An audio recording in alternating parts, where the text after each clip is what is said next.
Meeting now. Madam Chair.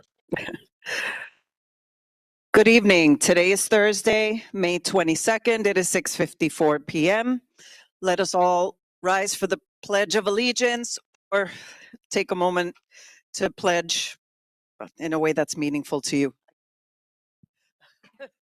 I pledge allegiance to the flag of the United States of America and to the republic for which it stands, one nation, under God, indivisible, with liberty and justice for all.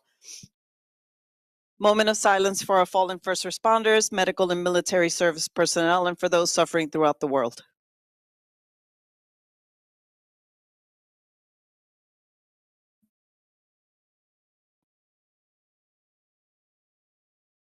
Thank you.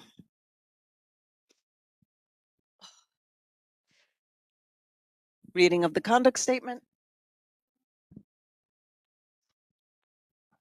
Good evening, everyone. Community Board 11 meetings must be held in a professional, hostile-free environment. The following rules of conduct are applicable to members of the public, Community Board 11, and Community Board member staff.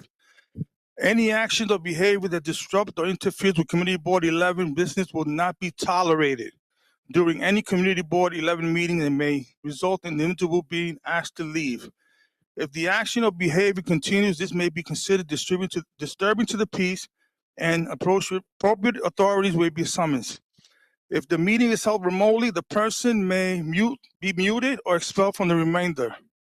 Repeated violations by the same persons or groups of people may result in further action by the community board. All public speakers must address the full board or committees with their concern. Electioneering a position for any other office of Community Board 11 is prohibited. Engaging in acts of violence, including threats or grounds for immediate suspension of the right to attend meetings pending review by the Ethics and Disciplinary Committee. Respect the equality, diversity, and privacy of all persons by respecting and valuing differences of culture or opinion. Refrain from unpleasant, disrupting remarks and or other actions. Abstain from all forms of harassment or activity discouraging it. Dismantling false information is prohibited. Thank you.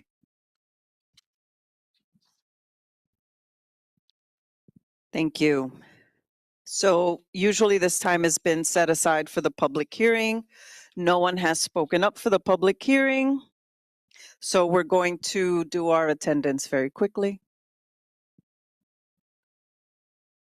Okay, so I'm gonna call the names and I will say who I know is here and who's not. So Cynthia Rodriguez is here in person, Rich Reynoso present, Veronica Castro, Hazel Mira, Harry Santaella, all physically here in person, Ryan Bartel online, Patrizia Cambra excused. I don't know about Katie, and she should be joining online. If anybody sees her, please let us know. Stacey Ann Junior Campbell in person, Stacey Ann De Leon in person, Dr. Diallo should be joining us online. Alex Elfson is online. Moisha Fuchs may or may not be able to attend. He did call out. Kenneth Kelnick is in person. Wendy Hewlett-Betts may not be able to join us. Dewan Jones is remote. Debbie Kowalik is in person. David Levitt is in person. Kadera Lowe, do not know yet. Jackie Lutnick in person. Damaj Nasser in person. Juan should be online and then coming when he can get here. Damaj in person. Naomi Pemberton in person. Susan Perez, I do not know. Shred Hannon Purdom should be in person, but I don't see him yet. Juanita Randall in person. Joanne Urbino should be online, but again, I don't know. Oral Selkridge, do not know. Lisa Soto should be online, do not know. D.R. Taylor in person. Joseph Thompson, I know he tried calling me. Sandra Unger in person. Lisa Valella, do not know. Janice Walcott, do not know. Dwayne Williams in person. Jeanette Wilson in person. So that is 19. We need 18 for a quorum. Oh, I'm sorry, that's 19 in person. Okay, well, no, he told me yesterday he couldn't be here, but today he can be.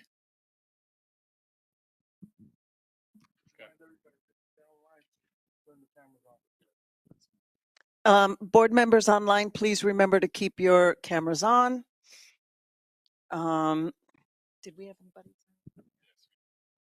Where are the galleries? And who?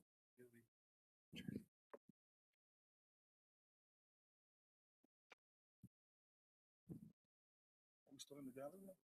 Yeah, that's next.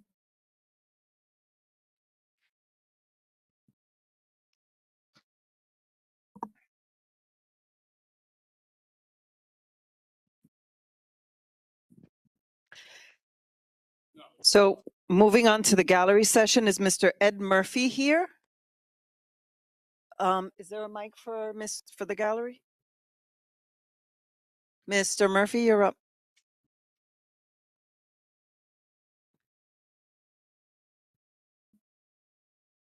Good evening, everybody. How you doing? Coming from the community, I just want to tell you, we have a lot of elderly in the community that have no access to computers. And their means of coming to the meetings and signing in should remain at 36 hours and not 20, what is it, 24? You got want to change it to. You got to think, you're representing the community. Why make it harder for them to reach out to you guys so that you could hear what's going on? Any response? We're listening. We're listening know, to you. 36 is a good thing to start off with, and it should be left alone. Switching it to 24 can be a heartache on people that rely on that. Any questions? I don't understand. Are there any questions?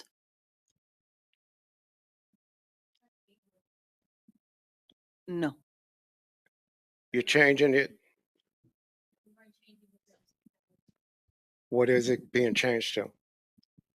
To 36 from, It's staying at 36. It's staying at 36 30. now. Yeah, it's staying at 36. okay, then I didn't realize that. I would have stood home on my bad foot.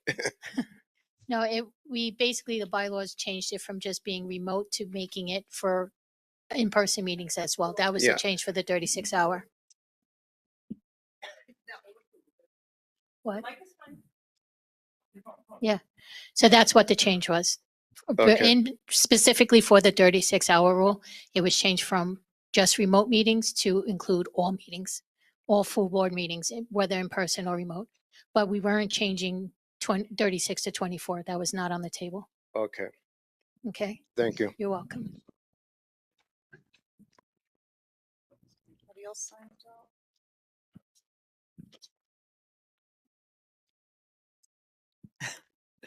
And next is Mr. Robert Press.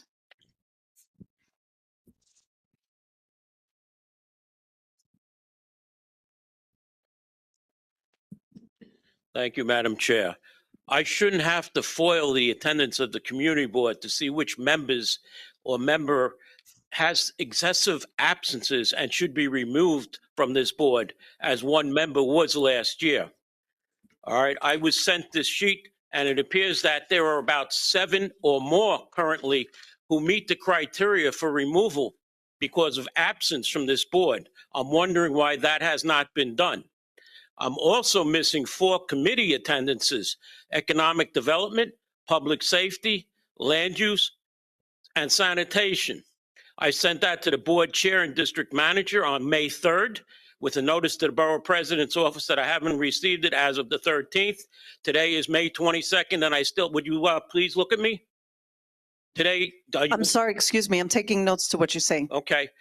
Today is May 22nd. Why haven't I received the missing 4 committee attendance logs? Are you done with your 2 minutes? No. So you're still going. Okay. And as for me being cut off 3 times last week at last week's leadership meeting by the district manager, claiming I was saying false information. Upon review of the tape, the chair of the Economic Development Committee, Mr. Juan Luciano, asked the district manager what to do at about the 104-minute mark of April's joint Economic Development meeting, where Mr. Luciano said there was no quorum. The district manager told him that one of the present members is on 2 committees and could count twice towards a quorum.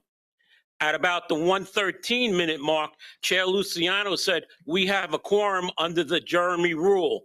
Just listen to the tape of the combined meetings. Now, I would now like an apology from the district manager for his actions. That's, my 2 minutes are up now. I'm speaking. Do I get an answer? I would have to refer that to the Ethics Committee.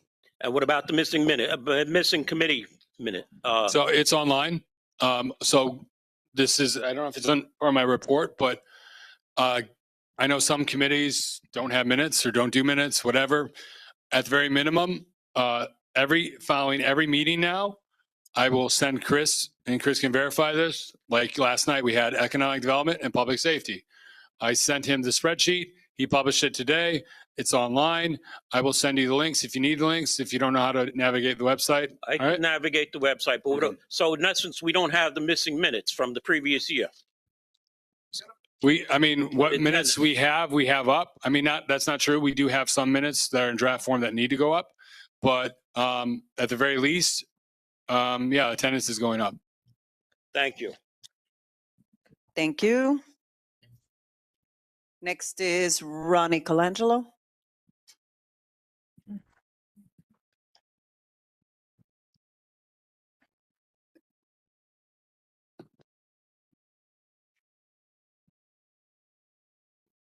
How you doing? So I went to one of those little meetings at the clubhouse, and we were discussing this 36-hour rule. And Dave over there sort of talked to everybody, so there was supposed to be a vote. And, you're okay. The board members are talking. Then we get, we got to hurry up. Oh, the next group is coming in. So I start talking about Mrs. Casey, coming to me about the morning of the meeting that was over here. And of course, when you guys talk, we have to sit there like you're in church with your grandmother. But when I started talking, people are jumping in, saying stuff back and forth. So then, you can't keep a calm thought in your head. So you just go, okay. I called this one, I called that one. But my point was, Mrs. Casey called me in the morning of the CB11 meeting. Ronnie, help me. I know this woman since I'm 14. I'm 68 years old.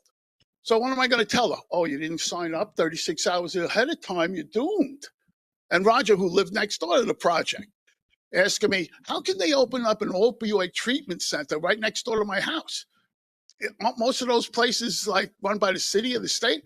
I said, I don't know, Roger. We can look into it. You think I could go to the meeting and sign up to speak? I said, yes, Roger. There's sheets. You come in, you sign it in, and they'll let you speak. But now, with this 36-hour rule, who knows what would happen? Roger gets, I'm done? No, go on. Okay. Usually have the little thing like you're on Jeopardy. So, so then, I know Roger as long as that. Mrs. Casey's husband was a doctor. He was very nice to me. They had 6 kids. He always kind of talked to me and tried to look out for me, but anyway, not having the sign-in sheets is more about the board and not the community. So I would not enforce this 36-hour rule. I wouldn't enforce any rule. Keep the sign-in sheets. Thank you, Ronnie. Diana Finch.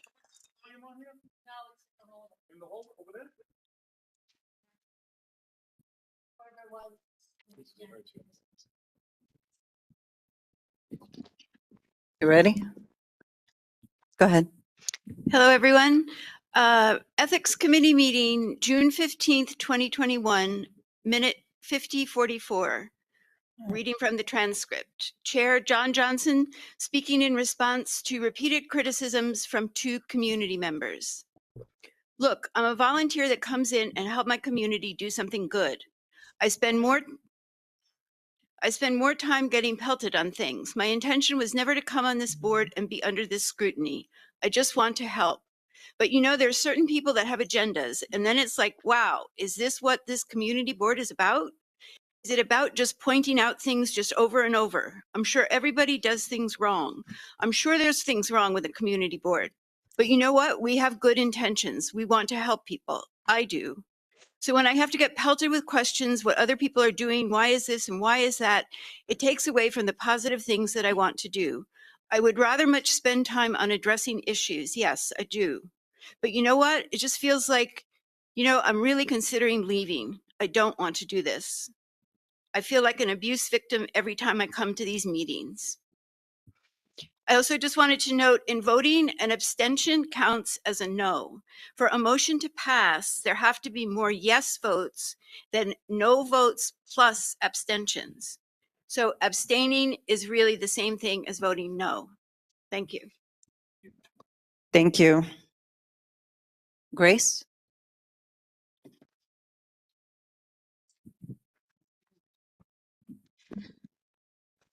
Say when. Good evening, everyone. Good to see you. I just want to clarify, the 36-hour route is not going to eliminate the gallery slips, correct? Okay.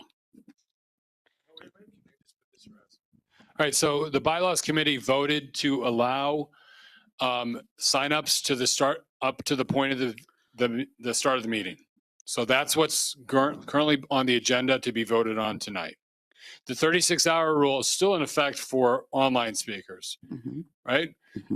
What the bylaws committee decided and voted upon was to allow people to sign up in person up until the start of the meeting.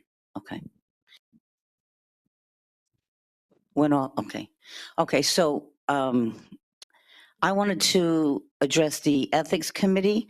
At the last ethics committee, there was some progress made, and yes, there was probably some things that need to be fixed. However, as someone who has made some complaints, I'm left in limbo.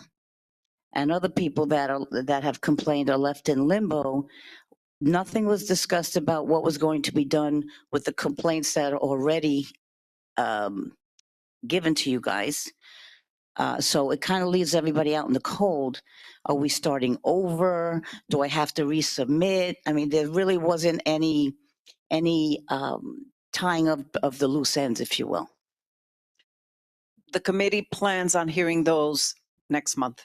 Okay, now will I get a notice or do I have to just guess? No, the chair of the committee will be notifying you. Okay.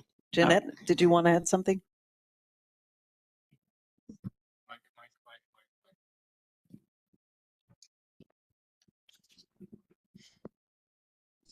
Okay. Grace, I thought that I had stated that at the committee meeting this past week that we are addressing all 3 pending cases at the next committee meeting.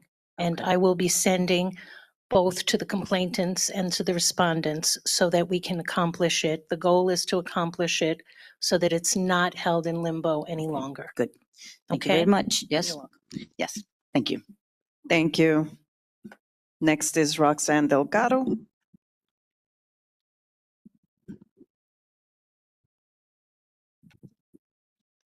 Evening. I'd like a 30-second warning, please. I'd like to say, Veronica, you gave Mr. Murphy wrong information. The 36-hour in-person is not enacted yet. No, to preserve the 36, to preserve having gallery slips ready available before the meeting commenced. That's not what he asked. He was talking about a 24-hour, a change of the 36 to 24. That's what I He was addressed. confused I did about not the bring up 36. I don't want to take your 2 minutes, so All right. we could talk about it later if you All right, want. I have no problem. but I that's don't wanna fine, take up 'cause your he's time. against the 36-hour in-person registration requirement. Okay, that's good to know. I All wasn't, right, he that's wasn't what he wanted. articulate He about that. wasn't sure it Okay, was 30. Okay, I'm here because obviously the community board, this manager, and the chair has been served for not addressing or remedy many violations that affects not just myself as an individual and advocate for my community, but for the community itself that is so to serve. And I hope you look into this because this was the last resort. I tried to avoid doing this, but you gave me no choice, especially when you, at the leadership meeting, when you went out your way to slander me with false allegation and muted me from defending myself. What happened to due process? I mean, I recall Veronica and Debbie Deb complaining that they were supposedly they were not notified about the hearings that they had regarding Mr. Bob Press and Miss Grace complaints against certain members of this board. And they said that they were supposed to get notice to have their due process, but I was not given. I was muted after one board member who was retaliating against me because I made a complaint, a private complaint to the BP's office. And now he could read that email, but he was not allowed to read it publicly because it was a private email between me and the BP's office. So there was a lot of violations that happened at the leadership meeting. And I think that you should really reflect on your own behavior because you're not really harming me. Yes, indirectly you are, but your own behavior speaks for yourself, not me. Now, the 36 hours, this is not about me wanting to be here every night because I have better things to do. It's about keeping the doors open to the community with people who could just walk in whenever they want before the full board meeting starts. With our age, with our demographic, computer literate or not, come in and just discuss what is important to them. I know people are mocking them like, oh, they're here for stop signs, but what may be funny to you is very important to them. It impacts them, not you. So we have to have a little more empowering our community to be able to participate because the community board is the ground level. It's the grassroots of how people get involved in their communities. Thank you so much and have a good evening. Thank you. Nesty Ndoka?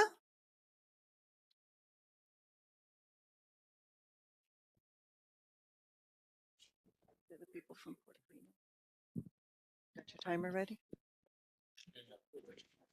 Just by way of introduction, Nesty is the owner of Portofino's who came up for renewal at the economic development meeting. So if anyone has questions, he's here to address them. I don't know if he can do it during the economic development portion of the thing, but if anybody has questions to him now, they can. You ready? Go on.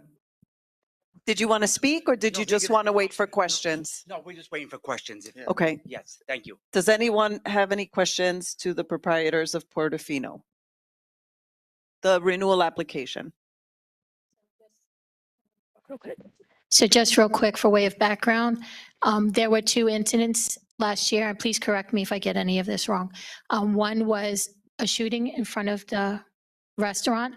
Someone was arrested from the place for machines that were found in the back, but that has been rectified. The machines are gone, and the charges against the person were dropped. We received a letter from an assistant DA, which was sent to Chris, and he forwarded it to us. So there are no pending charges. Those were the only 2 incidents that I can recall offhand that came up.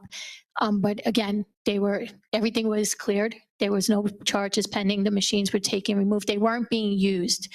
According to the report, they were just in a closet, but they were removed from the premises. And the shooting happened outside. It was between someone who was sitting out front of Portofino's. They never came in, and another person drove up and started a fight with them. The person sitting in front of Portofino's had a gun, and that's how the shooting occurred. But the gentleman never actually entered Portofino's. Did I get that correct? Correct. Okay. So now, does anybody have any questions for Mr. Nesty based on that information? Because we will be voting on this during the economic development portion of the meeting. Thank you for coming. So in the future, how will you be able to prevent such incidents? He's just gonna monitor the situation better, when people coming in, just checking IDs and be aware of, the Do you- surroundings. Thank you. Do you have security now? It's a cafe, it's a coffee shop, it's basically cappuccino espresso. It's not like, anything major, so. there's Is no- this for liquor? Yes, it So you is, sell but liquor. it's mostly coffee and a cappuccino, iced coffee and stuff like that, So what time are you open? to 11 o'clock PM. On weekends? Weekends, 11 PM. Anything else? Debbie?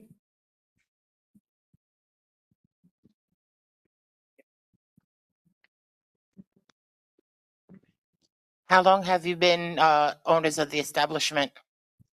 18 years. 18 years.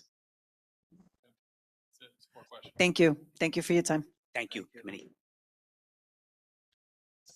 Next is Abdus Shahid.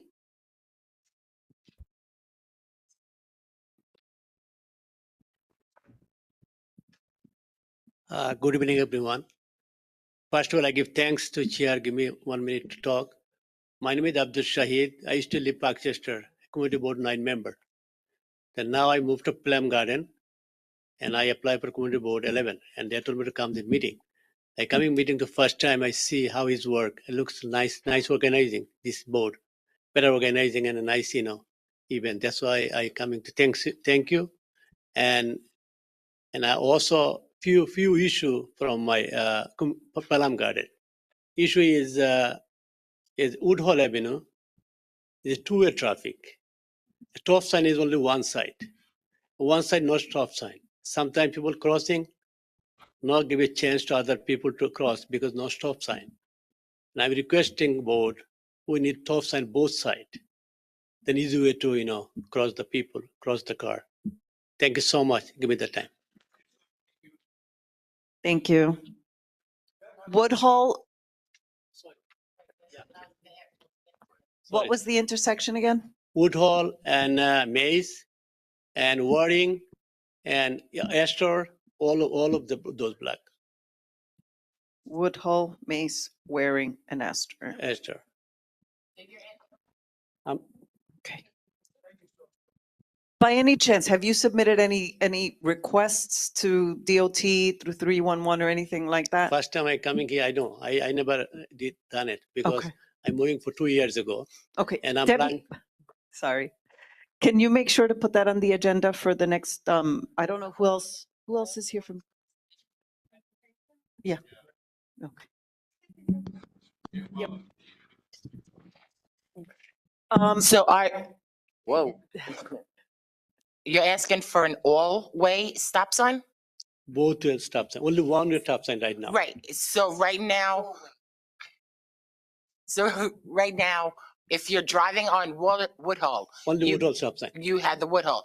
You're asking for a stop sign on Astor, on Mace. And So Waring. that's called an all-way stop And sign. Waring, yes. So Waring that's stop what sign. you're, right. So that's what you're requesting, an Yes. all-way stop sign That's right. at Woodhull Mace, Woodhull Waring, and Woodhull Astor. Yes.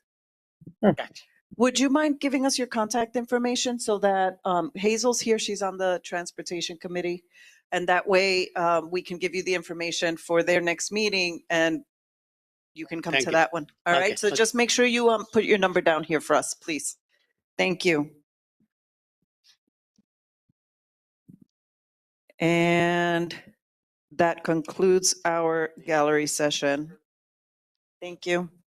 Moving on to our elected officials. Do we have anyone from the Bronx Borough President's Office? Anyone online? No?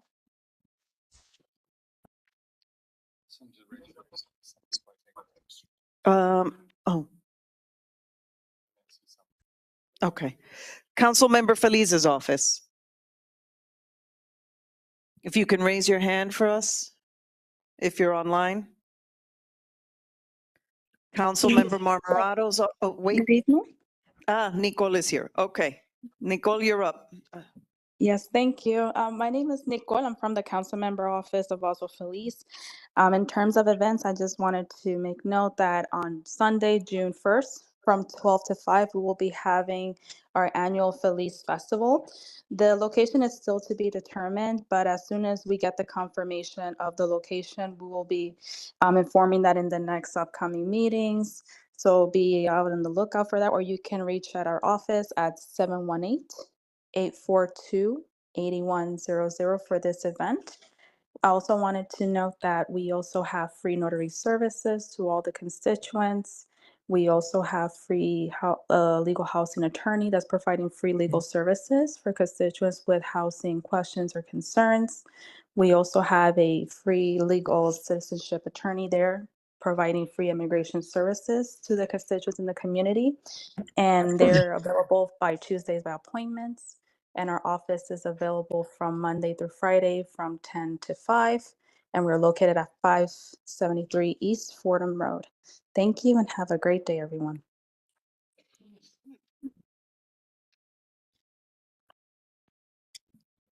Thank you. Councilmember Marmorato's office. Good evening, Chair, members. My name is Mark Knightis, and I'm the Director of Budget and Legislation for Councilwoman Marmorato. I want to take a moment to thank everyone for reporting any complaints that we have gotten in our community. We appreciate your vigilance and encourage you to keep reporting any complaints that you observe.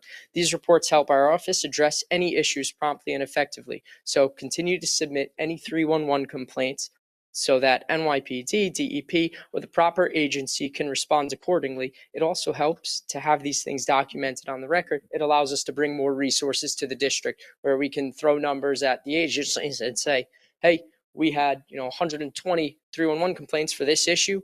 What kind of funding are you going to give us to solve these things? Lastly, I would like you to know that 2 weeks ago, the councilwoman met with the NYPD and their harbor unit to talk about complaints we've received and the upcoming summer months and how to bring a more active harbor unit into our district. So again, we take these complaints seriously and we will continue to work with the NYPD to keep our district safe. As we close out June and move into May, I'd like to share some upcoming events in the community. We continue to offer veteran services every third Friday of the month. We have 2 upcoming movie nights. One is tomorrow evening, weather pending. It's on the other side of the district in Veterans Memorial Park, but if you're free and would like to attend, we would love to have you. We have a concert on June 18th. More information will follow once we finalize all of the details. The last one was a huge success, and we would love to see everyone there on the 18th. For more information, please reach out to our office, 718-931-1721, or stop by at 1925 Williams Ridge Road. Have a great evening, everyone. Thank you. Yeah, absolutely. I just want to reiterate to your point about using 311. And I've mentioned it, I think, before at other meetings. Super important for us to make use of that resource. And although we don't always see action in real time or resolution before our eyes, it is stuff that's tracked. People are paying attention. And the only way we can get anything done is to substantiate whatever our complaints are. So thank you for, once again, use 311. Anything else? No? I can send emails to this, community issues to this, right? Absolutely. Thank you. Thank you. Of course. Moving on to Councilmember Riley's office.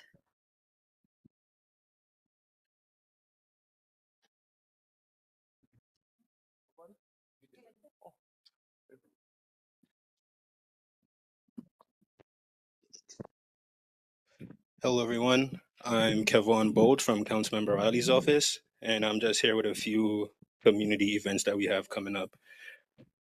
Starting this Saturday, we will be hosting a celebration of life for Earl Moody on 225th and White Plains Road. We're going to be renaming 225th White Plains Road towards Barnes Avenue after Earl Moody.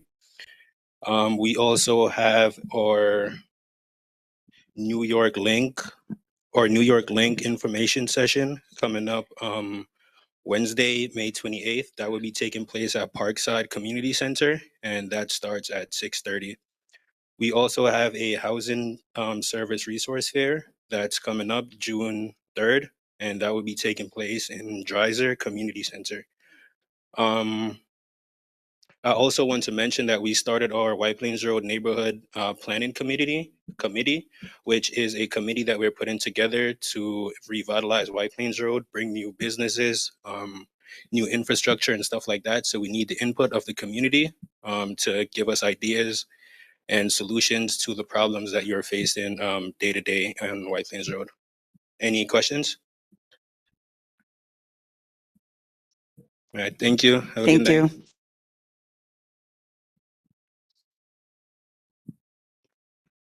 U.S. Representative Ocasio-Cortez's office.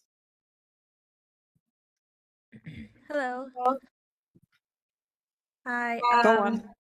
Thank you.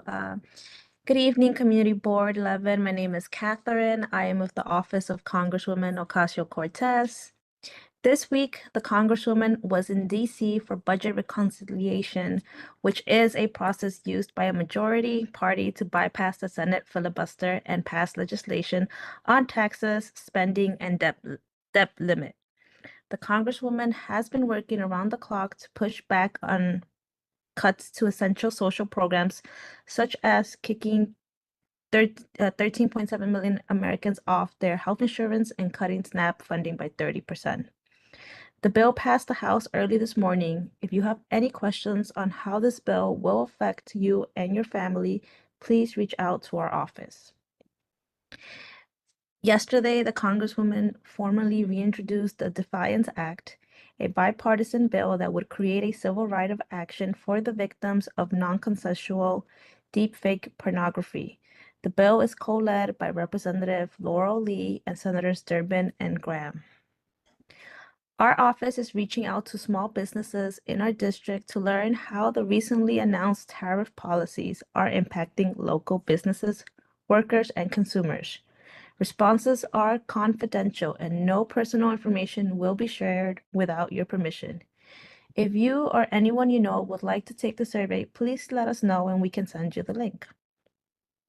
Due to staffing cuts at the Taxpayer Advocate Service, you may see slower response times on your requests. Please contact our office if you need any help following up with them about your tax refund, payment plan, or any IRS-related issues. Thank you to everyone who submitted a project for FY 2026 Community Project Funding. Tomorrow is the House Appropriations Committee's deadline for submissions, and our final projects will be posted on our website tomorrow. As a reminder, our office is here to help you with any issue pending before a federal agency. You can give us a call at 718-662-5970. Thank you. Thank you. Any questions? I'll circle back to the Bronx Borough President's office. Hi, good evening. It's Alexis from the Bronx Borough President's Office. Happy to be here with you guys.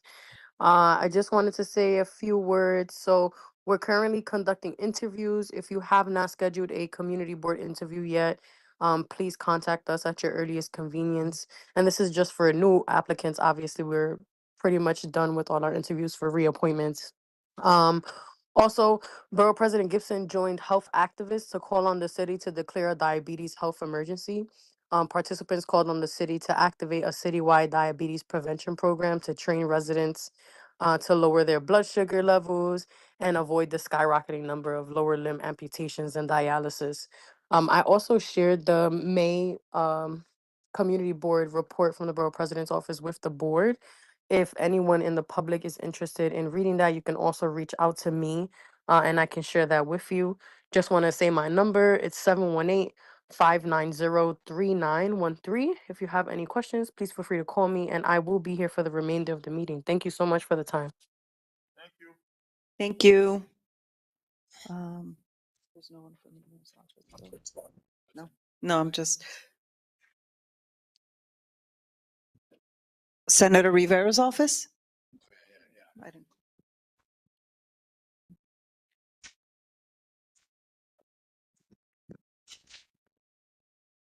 Good evening with all. My name is Álvaro Mundaca from Senator Gustavo Rivera's office. I'm going to say some quick updates for the upcoming events. If you need help applying for or recertifying for benefits, Senator Rivera will be hosting a benefits day in partnership with Hunger Free New York City. Apply for SNAP, cash assistance, fair fares, and more. This will be on Wednesday, June 11th from 10 a.m. to 4 p.m. By appointments only, please call our office 718-933-2034 to schedule an appointment. And also I want to give an update about the Kingsbridge Armory redevelopment project. On Monday, the project was formally certified and marked the start of the 7-month Uniform Land Use Review procedure.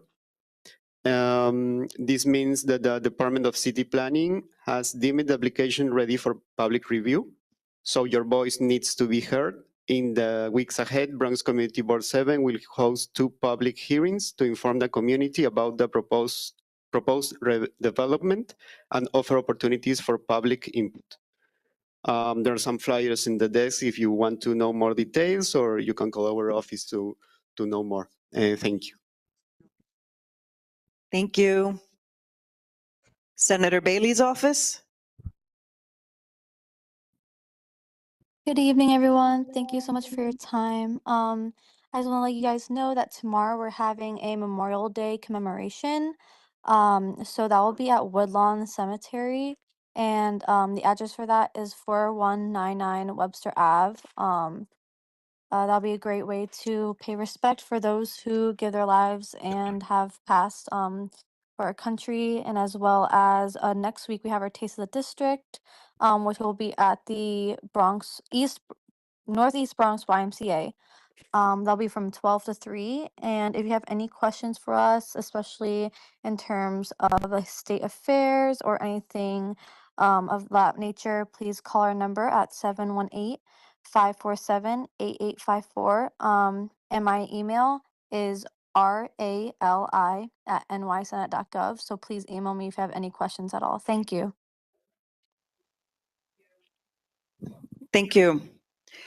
I'm just going to run really quickly down the remaining electeds. Anyone from the mayor's office, controller's office, public advocate, Bronx District Attorney, Representative Torres, Senator Fernandez, Assembly Member Alvarez, Assembly Member Benedetto, Assembly Member Hisey, Assembly Member Reyes, Assembly Member Zaccaro. Okay. Now for the chair's report. Discussion of motions on the agenda are limited to at most 4 questions or comments by board members. As an FYI, Community Board 11 will be participating in the Bronx Puerto Rican Day Parade this year, which is taking place on June 14th. If anyone, I would love to have us marching behind the Community Board 11 banner. If anyone is interested, please let me know. We'll get a little team together. Let your friends know. If you know anybody who might be interested, reach out to me. Any questions on that? Kadara.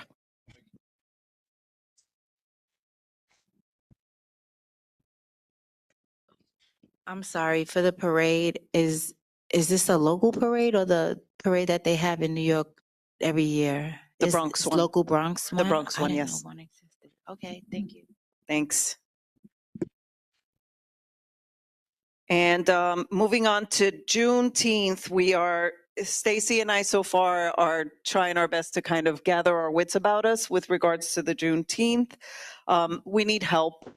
I know that the Education Committee and the Community Development and Budget Priorities Committees are, tasked with doing this, but any help anybody can provide, be it making phone calls, trying to secure donations, etc., would be greatly appreciated. So again, reach out to me or Stacy to give us a hand. Next is Summer Youth Worksite application. I actually submitted an application for the Community Board office to become a worksite for the Summer Youth Employment Program. I know that a lot of our youth may not be interested in, local governance, but even if they aren't, it's a good opportunity to do administrative work, maybe even help us out with our website, doing some graphics and that sort of thing. So if anybody has any questions, reach out to us. Greater Morris Park Downtown Revitalization Initiative. That's the DRI initiative, $20 million to our district.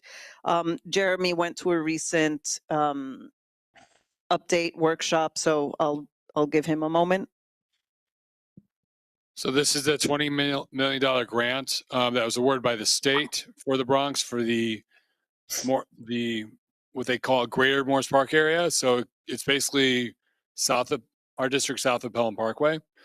So I was at the meeting. Matt Cruz, well, he was sick, but former board member Bernadette Ferrara, people that have an interest in the area, right? Van Ness Neighborhood Alliance, Morris Park Community Association, whatever, Rain Senior Center. So it's going to be an ongoing meeting. So if you have any ideas or suggestions, please let us know. Particularly look over the website. Click on the link when you get a chance and look that over. All right. And there are some proposed amendments for the bylaws committee. Hold on a second, let me try to pull it up. Yes, please. So Article 5, Section 1. So the two proposals, there's two proposals there. One is that gallery session speakers are called upon in the order in which they register. Let's see. And then the other one is, so we currently have no time restrictions on questions and comments. So the gallery session speaker has 2 minutes uninterrupted, and then thereafter it could go on for as long as we want it to, or they want it to, in theory. So the idea is to limit that to 6 minutes per speaker. This is a proposal. It's not to be voted on tonight. Ideally, there'll be a meeting next month and it'll be discussed and hashed out there. Article 6, Section 13. Oh, I'm sorry, I inverted them. That's Article 6, Section 13. Article 5, Section 1 is to motion to combine bylaws with the Ethics Committee. Thank you. Veronica? I've submitted the May report to the staff and it's been uploaded to the website. I also submitted the revised January and February to reflect the correct salary for the staff that I was advised by the BP's office was incorrect. And also, I've also submitted the June 2023 report that will now reflect the return of the $300 by Brady Court for the deposit. So that was error on my part that it didn't get reflected on there. So everything on the June statement is now showing in the June report. So if anybody has any questions, those 3 revised ones will be up on the website soon. Thank you. Do we have any questions? All righty. Secretary's report. Hi, good evening. Unfortunately, the minutes for last month were not ready, but as soon as they are, they'll be posted and we will vote on them next month. Thank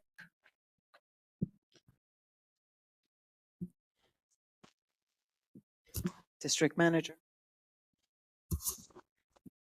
Where are we? Okay, so attendance, I already talked about that thanks to our gallery session speaker. So if you look at the minutes page, everything should be there.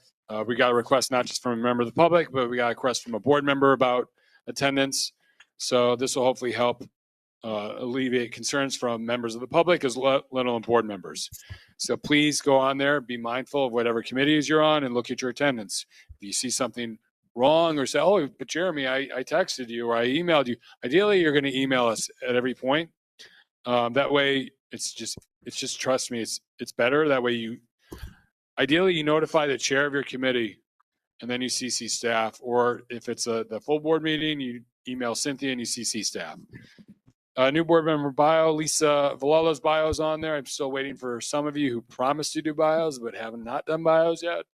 At the very least, if we could have something on file at the office, you never know when you will be honored or whatever, and you might need that. 1609 Colden Avenue. I was told that property is being sold. That is the one that people were concerned about is going to be used as opioid treatment facility. It's a private residence. Street lighting request. We got a street lighting request. I forget the exact location off the top of my head. That was a request from a board member. It's linked to the website. So that's being logged with DOT, right-hand turn. So if you're familiar with Pelham Parkway on Stillwell Avenue, when you're heading west from the Hutch from 95, when you hit Stillwell Avenue, prior to the reconstruction of Pelham Parkway, there was a sign there that allowed you to make a right on red. So I got a request from a board member to, hey, what happened? Why did that go away now that the project is over? So they're going to investigate that, DOT. June full board parking issue. So I only need to hear at this point. I know this is a little bit confusing. I'm sorry to jump the gun. We are looking at moving the full board meeting to Center Light at 2401 White Plains Road. That's Center Light. It's 2401 White Plains Road. Cynthia and I went to an event there recently. We struck up a conversation with our contact who's very, very, very familiar with community boards. So it was actually a very nice conversation. And if you've not been to Centralite, I haven't been there outside of recently prior to COVID. I really like what they did. It's unfortunately, it's not going to be like some of the other places we've had to go to where the lighting was terrible. It should be actually a really good experience for us. But for the parking lot, anybody who's driving, they need or want for you to, they're going to have a security guard, your license plate number, make and model. I've reached out to board members for that. Again, I'm sorry if it's confused you about tonight versus then. This is June we're talking about. I still need to hear from Rabbi Fuchs, Mr. Levitt, and Damaj and Lisa Valala. So if you're going to drive to and use the parking lot, and then members of the public, I'm going to reach out to you next after this meeting or tomorrow or next week. Anybody who's going to be driving and wants to use the parking lot, they have 35 spots. I don't see that being an issue. So I don't think we have that. Right now we have, we don't have that many people. Okay, so going back to the agenda. Yeah, so Cynthia sent me texted me a photo yesterday of a vandalized bus shelter. So bus shelters, as you may recall, remember Debbie had given me locations a while ago. Bernadette had given me locations a while ago. Even though it's an MTA bus shelter, DOT is responsible. So they did log this location. It was the glass was completely broken out. They're going to get back to us on that. Leidig Avenue resurfacing. This is something I've been pushing for a while. It is on schedule. So Leidig Avenue between Holland and White Plains Road. It's very bumpy. I've had constituents complain to me about this for a long time. I get annoyed when I drive down that street. It is on the schedule, but there's no guarantee it will stick to the schedule. And there are plenty of other things I could say that do go unnoticed and don't get put on the agenda. But I'll save you from all that stuff. Just be aware that it does go on. I know one of you visited the office earlier today. You saw the phone calls I was getting. So let me end with Memorial Day is on Monday. Memorial Day is not the day to thank veterans who are alive. That is arguably disrespectful. I sent an email to the board about this. I don't think I sent it to the public. I maybe intended to send it to the public. Remember, Memorial Day is to honor those who died while serving. So if you want to think of a living veteran on Memorial Day, my advice to you is ask them how they would like you to honor somebody that day, if that makes sense. So that concludes. Mr. Gelnick has a question. Not a question, a comment. Okay. On the right turn on red, I'd just like to note that my late wife had been pushing that for about 3 or 4 years, asking the same question about it. The answer that she got was that it is NYDOT, is New York State DOT and not New York City DOT. Okay, I don't know if she ever contacted me about that. Maybe she did, but maybe that was during the reconstruction project. But yeah, we'll get back to you on it. I mean, I understand. We do have state DOT coming to the Transportation Committee meeting on the first, which is Monday, June Transportation Committee meeting. I forget what it is about at the top of my head. I think it's the Hutch or something like that. It's actually something in Community Board 10, but because people from our district as well as Community Board 12 utilize that area, they're coming to us in June. Thank you, Ken. Okay, moving on to committee reports, we're going to start with leadership. Just a reminder, in the interest of time and brevity and focus, 10 minutes discussion on a topic to the best of our abilities. But only four, right, only 4 questions or comments. I turn it over to Rich.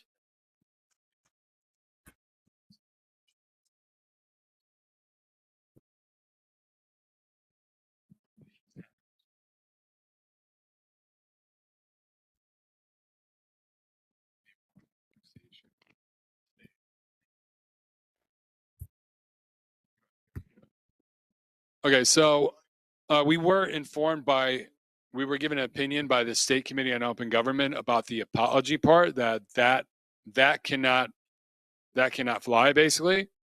But I don't see anything regarding the following the conduct statement part. So I don't know how you want to handle that, Rich. Oh, Okay. So hello, everyone. So at leadership, there was a motion that was raised and passed at leadership. The motion was motion that Community Board 11 bar Ms. Roxanne Delgado from speaking at future CB11 meetings until she provides an apology to the board and community and agrees to adhere to the board's conduct statement. With that being said, we're going to do 4 questions by board members for a total of 10 minutes. If they are, and if not, we're going to go to vote.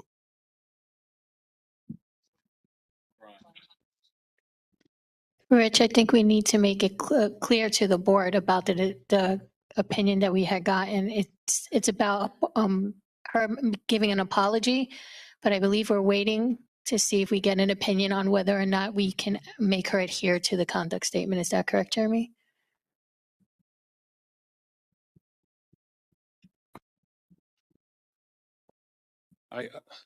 Would it be helpful if I just read what she said? Yeah, I think that would be good. Okay. It's all right. It's closed. Gotta open it.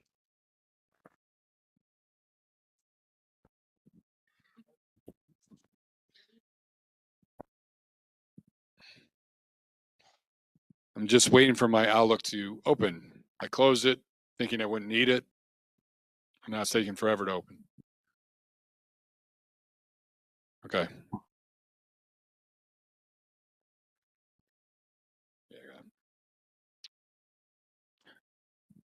So this is from the state. This is Kristen O'Neill from the State Committee on Open Government. She said, absent some type of court-issued stay-away order, no member of the public can be barred from attending an open meeting, which isn't the issue here. In addition, if public speaking is permitted, the body can require that speakers comply with the code of conduct. But in my opinion, a member of the public cannot be barred from speaking contingent upon their willingness to issue an apology to the board for past behavior. That does not address the issue of violating our conduct statement repeatedly. Any other comments or questions? I do, if I may. Sure. Ryan, is that you? Yes. Go ahead. So when I brought this motion to the leadership committee, I didn't know how it would be received. While there's certainly some disagreement among board members, there has also been widespread relief and gratitude that this is being addressed. If nothing else, saying it in public brings attention in a new way. The motion I brought mentioned 2 specific comments that I chose to highlight because one was written out and the other had been widely corroborated, and because their content clearly violates our code of conduct. But with that said, they're just a small part of the issue that we need to address. The real problem we're facing is ensuring that everyone in our community feels that they have the right and the ability to speak in our meetings.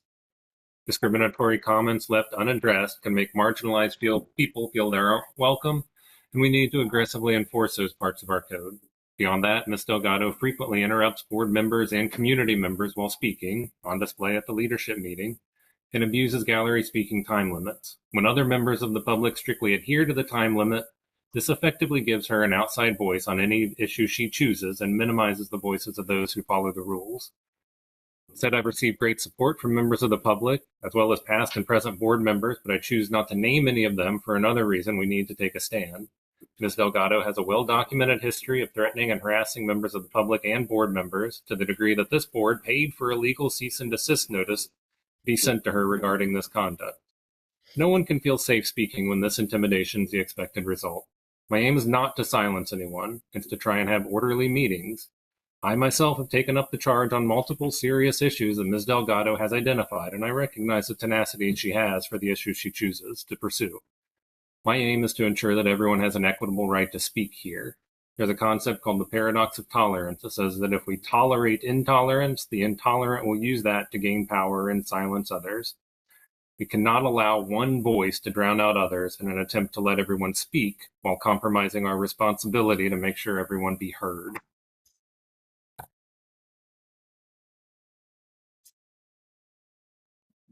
Any other comments or questions?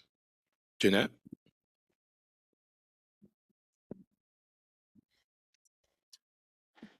I've said this many times and I'm going to say it one more time. We either implement our code of conduct or stop reading it. It's not fair to the people who abide by it. It interferes with process. I agree with most of what Ryan said. It interferes with our process. We are individuals that come here and volunteer our time to serve our community. Everyone should feel comfortable and safe in this space to express themselves. You can express your opinion, you can express facts. You do not have to do it in a way that violates the code of conduct. It repeatedly is by certain individuals, and everyone in this room, it was just evidence. Something is said and someone calls out of turn. Ms. Delgado was not recognized, and she speaks.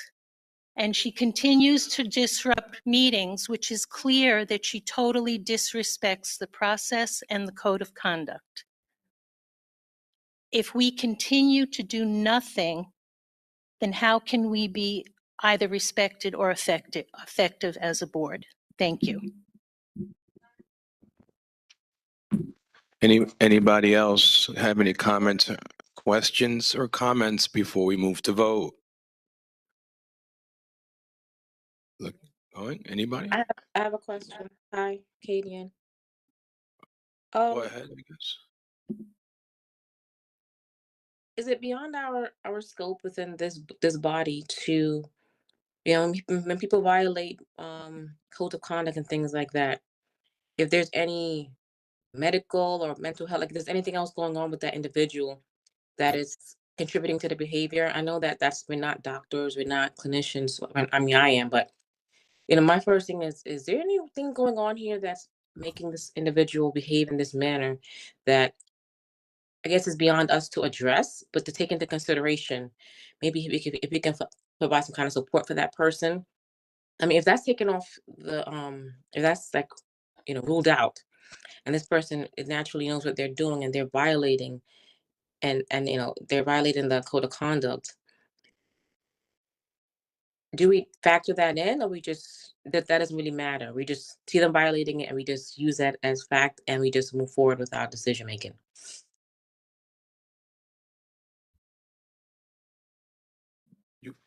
You're next. Yeah. So I just have a comment. I want to first of all second what Jeanette said. Adhering to our code of conduct, we have it for a reason. And in my most recent meeting, a side comment was said to me by Ms. Delgado. It's democracy. Why don't you try it? And when I think about what democracy is, democracy has rules, just like our meetings have rules. And so to just second again what Jeanette said, if those rules aren't followed, there needs to be some kind of expectation that if you keep breaking rules, that there's going to be, I don't want to say a consequence, but there are actions for people's actions breaking the rules that are in place. And so for me, this motion that was brought by Ryan, I have also witnessed, even in this meeting, what I would say is disrespect to the folks who are not only on this board, but also to the members who are attending. Everyone has the right to be heard respectfully. And I feel like at times, because of the side comments that are said, I know speaking from the eye, it makes me challenge whether or not I should speak up, because I know that there's a certain individual who has consistently made comments about what any number of individuals has said that she disagrees with. And if we're talking about operating in the form of decorum, that is outside the bounds of that. Yeah, we have one more question from Dr. Diallo. She's online, right? Okay.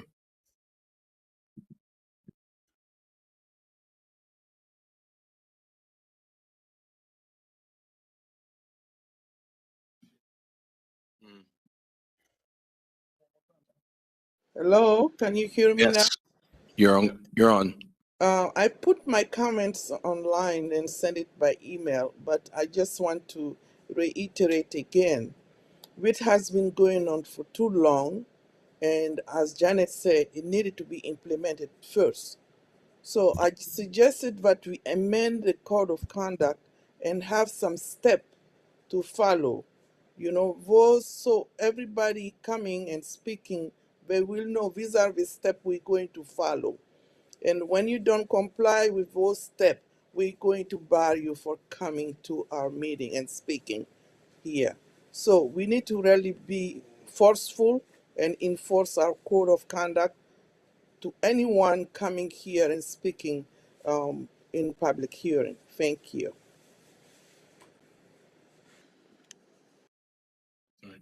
No, we're going to vote now. And you want to do this? Yes? I can amend it. Well, the leadership committee could, but I'm not amending it. To change, to take out what?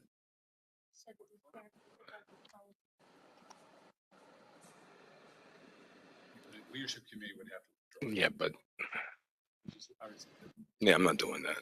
I'm going to up and down this. Yeah, I'm sorry. It's just too many.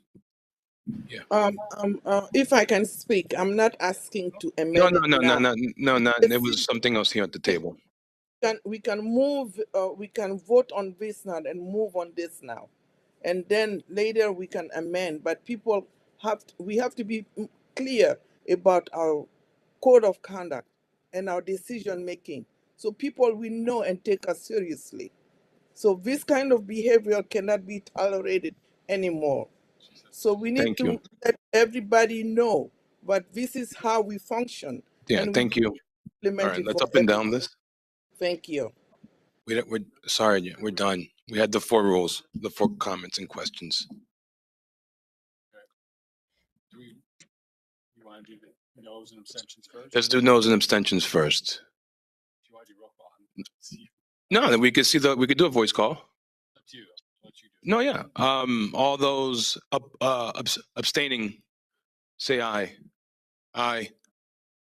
Online? I'm going to abstain. I'm abstaining. All right. I'm abstaining. Yeah, let's do a roll call. All right, Cynthia Rodriguez? In favor? Rich is abstaining? Yes.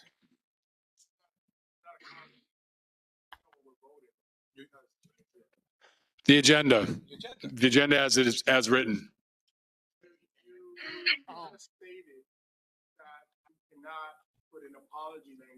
Well, that's the opinion of the State Committee on Open Government. So you vote. So what? Here's what. Okay. I don't want to say this, but when we vote on something, there's an opinion. You vote up and down. Then you take it to legal, right? People can motion and vote for anything, right? Then you have to take it to legal and see how it goes. That's what. So because we just got this opinion this morning, I think, or yesterday. This afternoon. So vote on it as is. All right. And if anybody wants to suggest something otherwise or whatever, or next steps, we can talk about that. But that's what we're doing. So as is on paper. All right. Cynthia in favor, Rich Reynoso abstain, Veronica Castro.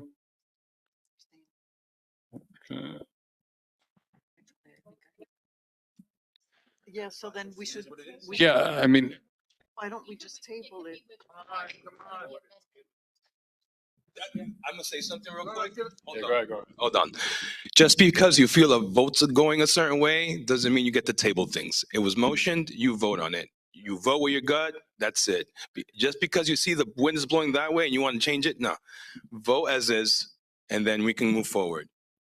I think the concern is that if we're saying that the opinion of the Committee on Open Government says that this isn't something that we should be voting on, that perhaps, that I think it's raising questions. Well, I mean, if So- the chair wants me to withdraw it, hold on, let me finish. If the chair wants me to withdraw the motion, I will do so at her behest, for sure. And that's fine with me.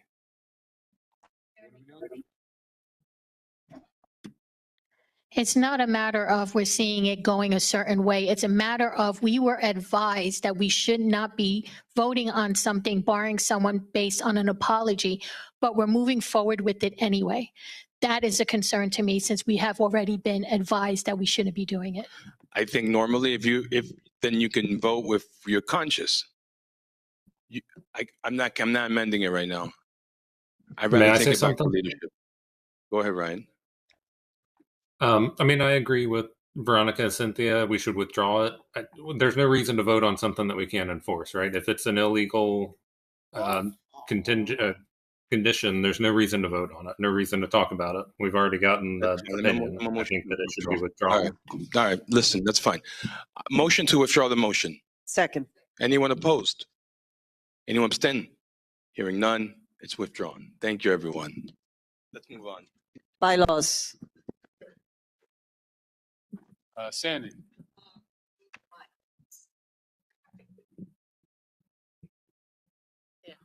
Oh, now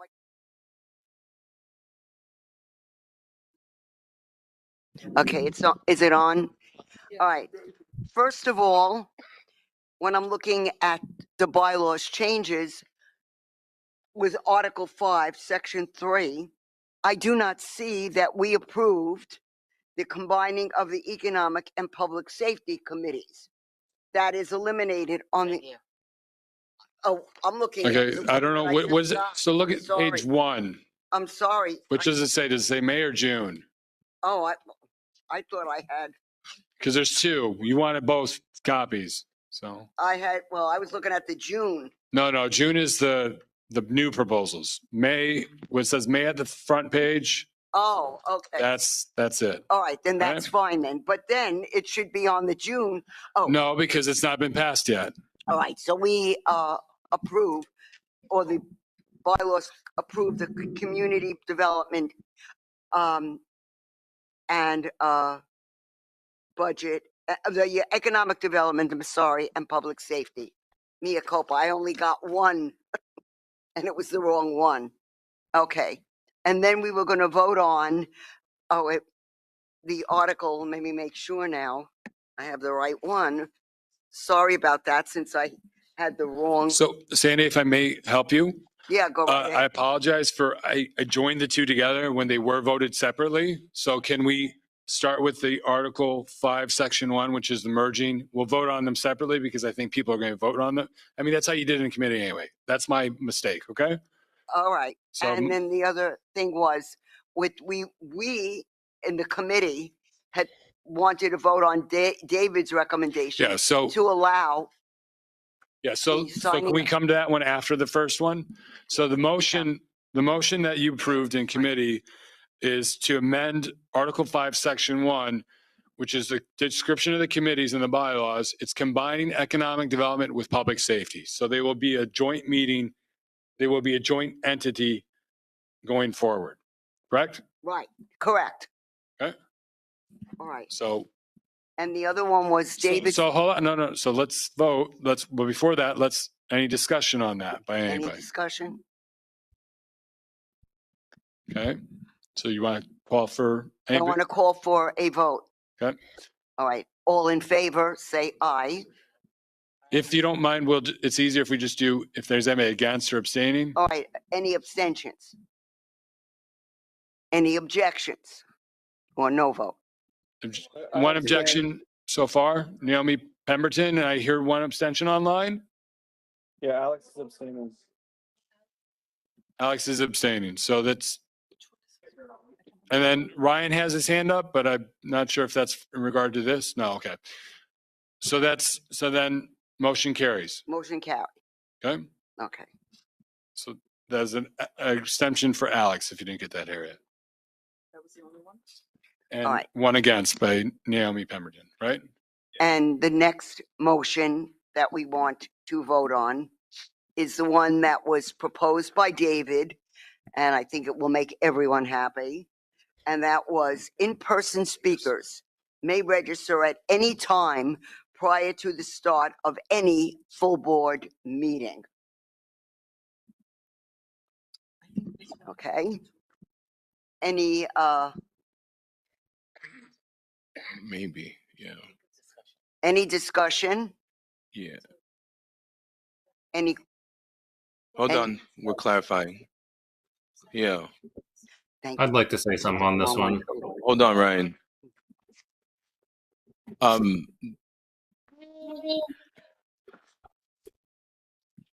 Think on that for a second. Sandy, how does that change what's going on now? what it is, it wasn't in, we had done it. Oh, but it's, we it were was- doing it free, but it wasn't in Right, insurance. it was something that was done for 40 That makes a lot of years, sense. and it was just Okay, put in Ryan. writing to make Yeah, Ryan. it definite. That makes sense. Ryan. Can you hear me? Yep. Yeah, I just wanted to address that. No. It's really the question that you brought up. What does this change? And I just wanted to make clear that however everyone votes on this, the result will be the same. There's no substantive change. Nothing about the way we run our meetings will change. It simply leaves the bylaws as they are. As I mentioned in the leadership committee meeting, I don't think that we should be bringing this to the board because we're not changing anything. And I also want to point out that at the bylaws meeting, the entire bylaws committee had arrived at a resolution that was satisfactory to everyone on the committee. And if that resolution had become the motion we're voting on tonight, the measure that's before us now would still be on the table. Just that a vote in favor of the motion would have led to a change in the bylaws, while a vote against would have led to the bylaws remaining the same, which is now the only option. Because the current motion does not and cannot matter, I'll be abstaining. Yeah, no, you're right. Thank you, Ryan. Okay, I'm sorry. All right. I don't know. Any So- other comments? Yes, I do want to second what Ryan is saying. I think part of the issue, we've been discussing this entire term. The question of whether or not to do 36-hour registration prior to meetings. And I know that one of the concerns has been that people may not have access to computers to register in advance. I understand that. We have phones, people come to the office. As a matter of fact, in one of the examples that's been given, some of those people went to the office to speak to Jeremy about a particular issue. So I don't see, I disagree that 36-hour registration requirement completely cuts people off and denies anyone an opportunity to speak. On top of that, we have implemented the public hearing portion of our meetings. That means people can come in, sign up to speak at the front desk. I don't understand what the objection is. It's the same thing. So we're just doing it 15 minutes before. People can come, sign in, sign up for the public hearing, and then the gallery session should be something that's more organized so that and better controlled with a 36-hour advanced registration requirement. I vehemently disagree that requiring a 36-hour registration requirement to speak in the gallery is silencing anyone and is disenfranchising anyone, because we still have the public hearing before the full board meeting that allows for in-person sign up, which for the record, no one took advantage of today. So, and I believe no one took advantage of it the first time we did it either. Okay, so that's all I have to say about that. I think that we're walking a slippery slope by enshrining something that's been past practice. I understand that people like doing things the way they do them, and old habits die hard. But change is part of just moving on, and it's not always a bad thing. So I'm stepping off my soapbox. Any other comments? Go ahead. Here. No. It's not the same question. Here? Yeah, okay. Is there, when doing the 36-hour rule, is there any exception, right? Like, I think Ronnie brought something up about some neighbor. Is there any exception if an individual really has to bring something up to the board, it just happened 24 hours before? Is there an exception for that? Can they come that day and okay, that's the question. Number one, we have the public hearing. Number two, people coming to the full board the night of the meeting with an emergent issue isn't going to solve that emergent issue that day and that night. So it's the same as if they just went to the office and went to see Jeremy or Chris or Harriet and said, I don't know, there's a water main break on Astor Avenue. Coming here and waiting to sign up in the gallery to speak, to talk about it, isn't going to resolve the issue. They can, and they can come to the public hearing and do the same thing. So I'm hearing no, and that's my issue with the 36-hour rule. If there was some sort of discretion from someone, either the district manager or the chair, to allow an individual to come in, you know, I understand the norm, right? Would be the 36-hour rule, but then there will be some sort of exception or some discretion placed upon the chair or the district manager to permit an individual to speak, even if they don't sign up. It would be easier for me to vote for it. But with the fact that I'm hearing no from you, and I understand the public reasoning hearing, behind I it. said the public get it. hearing is there for that. It's not the same thing. May I I? think when we, anyway, I'm hearing no. No, may I? So Juan, I mean, you can go back and check out, I can find the timestamp for you at the bylaws meeting where we had the language that everyone agreed on. And what we had agreed on was that there would be discretion from the chair if something came up and someone felt they needed to talk in that window. So we did, I mean, there was a public hearing, but also for the gallery session itself. That is what we had agreed on before reverting to this motion. Thanks. Juan, can I have the mic, please? If I may. Juan, I think a big issue is a lot of people question the meeting that's comes supposedly 15 minutes before the regular agenda or meeting should take place. A lot of the board members are not even here 15 minutes before, so they are not going to hear whatever those people have to say. That's why the gallery session is put in place so that the gallery can speak later and get their idea across. Period. That's just my take. And I think So just to iterate, the 36-hour rule that's currently in there, that came as a result of COVID. The board did empower me, the district manager, to make exceptions. I don't know if that was actually voted into the bylaws. If somebody really wants to, they can go back and look at those tapes. But I did make exceptions. I would make exceptions for those people.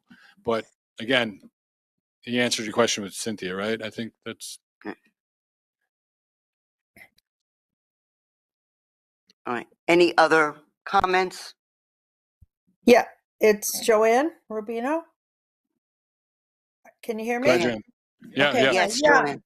Yeah. Hi, I'm also on the bylaws committee, and I agree with Sandy.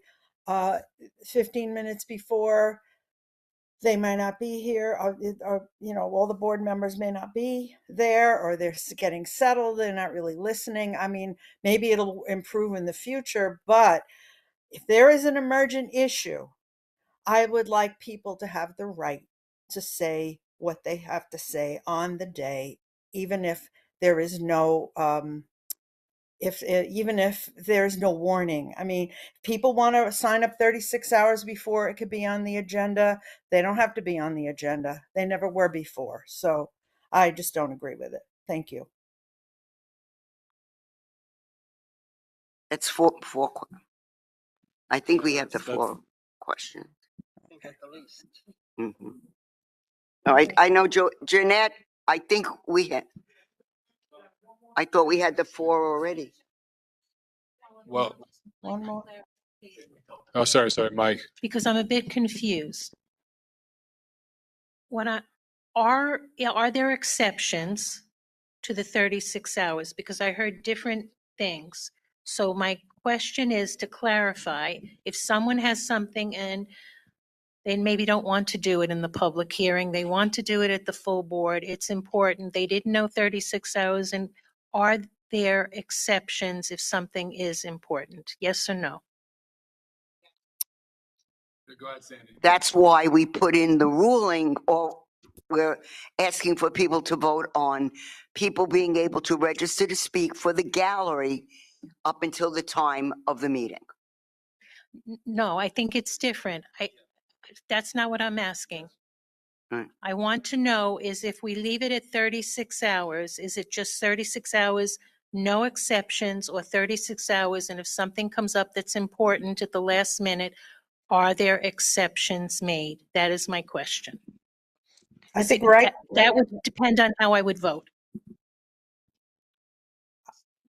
I think the answer would be no. No. It would be no. It's not in the bylaws. And we're not voting on the 36-hour rule. The 36-hour rule is not up for discussion right now because the bylaws committee chose to not vote on it. But it's on there, the vote to allow people in the gallery session or people who want to sign up for the gallery session to sign up until the meeting begins here. I thought we were voting. I thought we were going to vote on the ruling about the people can sign up for the gallery session up until the time of the meeting. That's what it was. So, hi. This is getting out of hand. So I do have a question because emergencies is different in everybody's eyes. So what would be considered an emergency? Because if I have an emergency, I'm calling 911. So I'm a little confused on what would be considered an emergency because we do have a public hearing, right? So that's just walk-ins, basically. So I'm just trying to figure out what would be considered an emergency. I don't know, but if someone from the community has a problem or a question and they want to speak, they should have the right to speak when maybe more members of the board are here than the ones that come 15 minutes prior. And we are giving them that opportunity by having them sign up until the time of the meeting. I'm sorry. Was the question answered? Read the document. Nothing's being changed with the 36-hour rule. It says remote. We haven't even gotten to the part where we change it for in-person full boards. The only change right now is that we are putting in to the bylaws the in-person speakers for the full board meetings. We haven't done a change yet for the 36-hour rule. It still says and will remain at this moment remote full board meeting gallery session speakers must register with board staff at least 36 hours in advance of the meeting. We have not addressed the in-person part as of yet. Correct. And if you ask me, my interpretation is that one basically nullifies the other. So that's why I'm having an issue right now because we've been discussing the 36 hours all term since September. And now we're not even discussing it, but we're moving forward with a motion that completely throws that out the window. I don't get it. Go ahead, Juan. Doesn't throw it.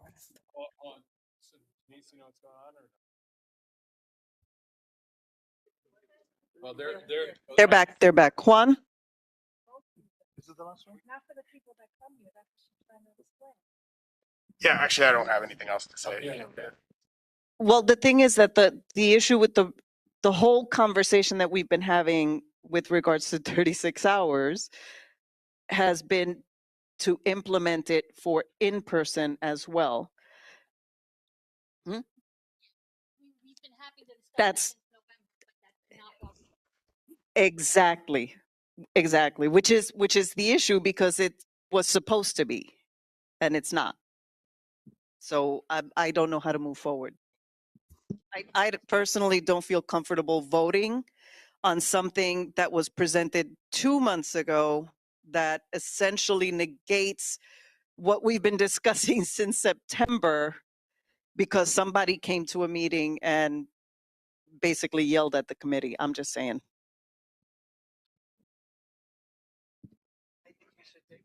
Well, the bylaws would have to table it legally. So does the bylaws committee want to table this? No. Sorry. We should Does the vote on bylaws it. committee want to table it? So there's 2 no's. Veronica, Deere, and Ryan. Do you want to table this? Yes. Veronica? Yes? So then it's being withdrawn by your committee. It's 3-2. So All right. motion withdrawn. Economic Development and Public Safety.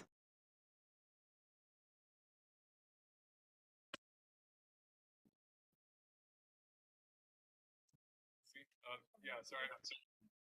What number? Which number? 7? Microphone.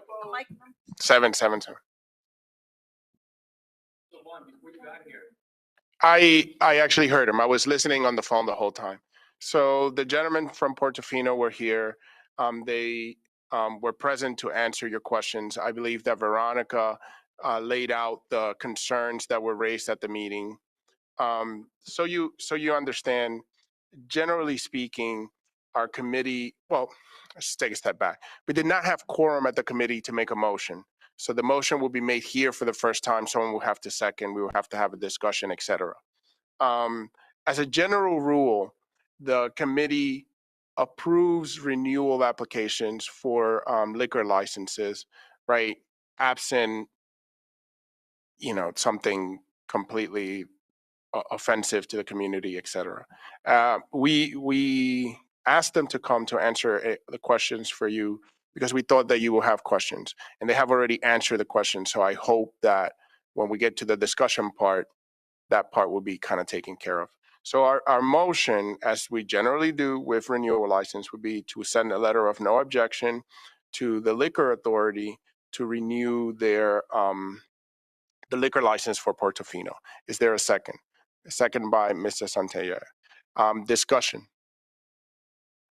Sure. What's the occupancy limit for your establishment? And it's a coffee shop, open until 11 p.m. Any other questions? Any further discussion? Okay, so being that there are no further questions or discussions, I'm going to call it for the vote. Any objections to approving the renewal of the license for Portofino liquor license? Any abstentions? Okay, so there's 1, 2, 3, 4. Okay. Okay. So Damaj, Joe Thompson, Rich Reynoso, Dear, and Jeanette. So, and Juanita. So what is that, 6? 1, 2, 4, 5, 6. 6. So that's 6 abstentions. Motion carries. Hold on, so you have Who's the 7th? Mayor, Jeanette, Joe, Damaj, Joe. Juanita, who 1. else? So that's 2, 3, 4, 5, Rich 6. Reynoso. oh, and Rich, Rich okay. abstained? Yeah. Okay. Okay. We got 6? Okay, she was No, just. no. 1, 2, 3, 4, 5, 6. Just I think those Rich 4. also abstained. Not No? Kadera. Juanita, Read the names out. Juanita, Dear, Jeanette, Rich, Joe, Damaj. 6. Got it. She got it. Motion carries. Great. Unless there's somebody online is hiding on us. All right. There should have been something else on the agenda for the outside seating for Enzo's, but I don't see it. So next time. Yeah, so we got an application, I think earlier this week. Yeah, I asked transportation, I forgot, maybe it should have been handled by your committee. Did you bring it up last night? No, we didn't because we had the information that we had pertained to a different establishment. It was for Morris Park Inn. Yeah, instead And of then we were Enzo's. told by Mr. Kirka that it was supposed to be Enzo's. So I expected. So I emailed you the wrong information? Is that what you're saying? All right, whatever. I mean, either way, it's not like we can vote on it. All right, great. Have a great night. But we got an outdoor dining application for Enzo's on Williamsbridge Road, just so everybody's aware. There's no room. I can leave again.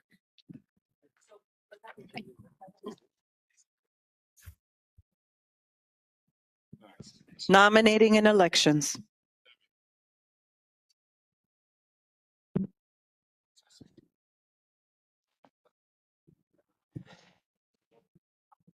All right, we have, hello, hello. We have, excuse me?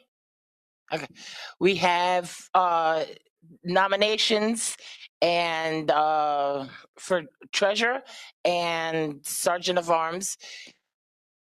We have Veronica that was, nominated for treasurer. Is there anybody else that wants, that has a nomination for this month for treasurer before we close it? Seeing that nobody else is being nominated for treasurer, being that Veronica has submitted her statement to the board, her name will be on the ballot next month. And Sergeant of Arms, we have Harry Centinella. Did I pronounce it right? He's nominated for re-election of Sergeant of Arms. Is there any other nominations for Sergeant of Arms? Seeing no other nominations for Sergeant of Arms, nominations are closed for that. And Harry did submit his statement to the board, so his name will be on the ballot next month. So remember, next month is voting for treasurer and sergeant of arms. Thank you. Community development and budget priorities. Stacy? Oh.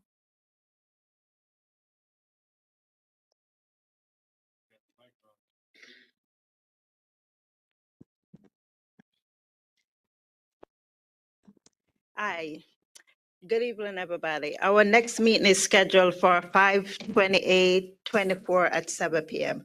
We are still gathering input from the community about district need, budget requests, and priorities for FY26. We strongly recommend that if you can, please submit to the chairperson, Jeremy, and myself by August 2025, the end of August, and come to our meeting next week.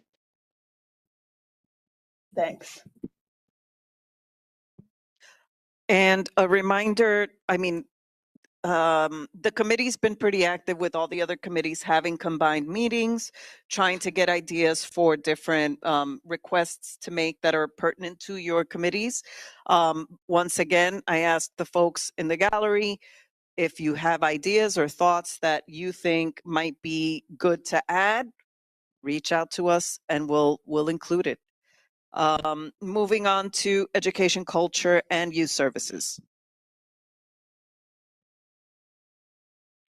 Hello. Earlier this month on May 7th, the Yankees celebrated Community Board 11 night, and we were able to send over 100 community members to the game with free tickets. We also had all 5 Youth Leadership Award winners present for the pregame on-field ceremony. So that was very exciting. And thank you to Jeremy and the other community committee members for helping to make that a success. At our committee meeting, we also had a presentation from Grand Street Settlement about their new Head Start program, which is scheduled to open in September. They are currently looking to hire staff members and are prioritizing hiring from the community. So anyone who has any questions about that can reach out to me or the community board for more information. Thank you. So I do think I thanked Alex at leadership. Regardless, I want to thank him again for helping me. Usually board members don't help with the distribution of Yankee tickets, which is a real pain. It's like a burden upon me, right? Especially since you guys can't get tickets legally, except for one rep, which Lisa was nice enough to go. So again, thank you, Alex, for helping distribute those tickets. Luckily for us this year, for him and me, it was only 125 tickets. So they came and went really quickly. But thank you again, Alex. Ethics and Thank you, Disciplinary. Jeremy. Thanks, Alex. Ethics and Disciplinary. Good evening.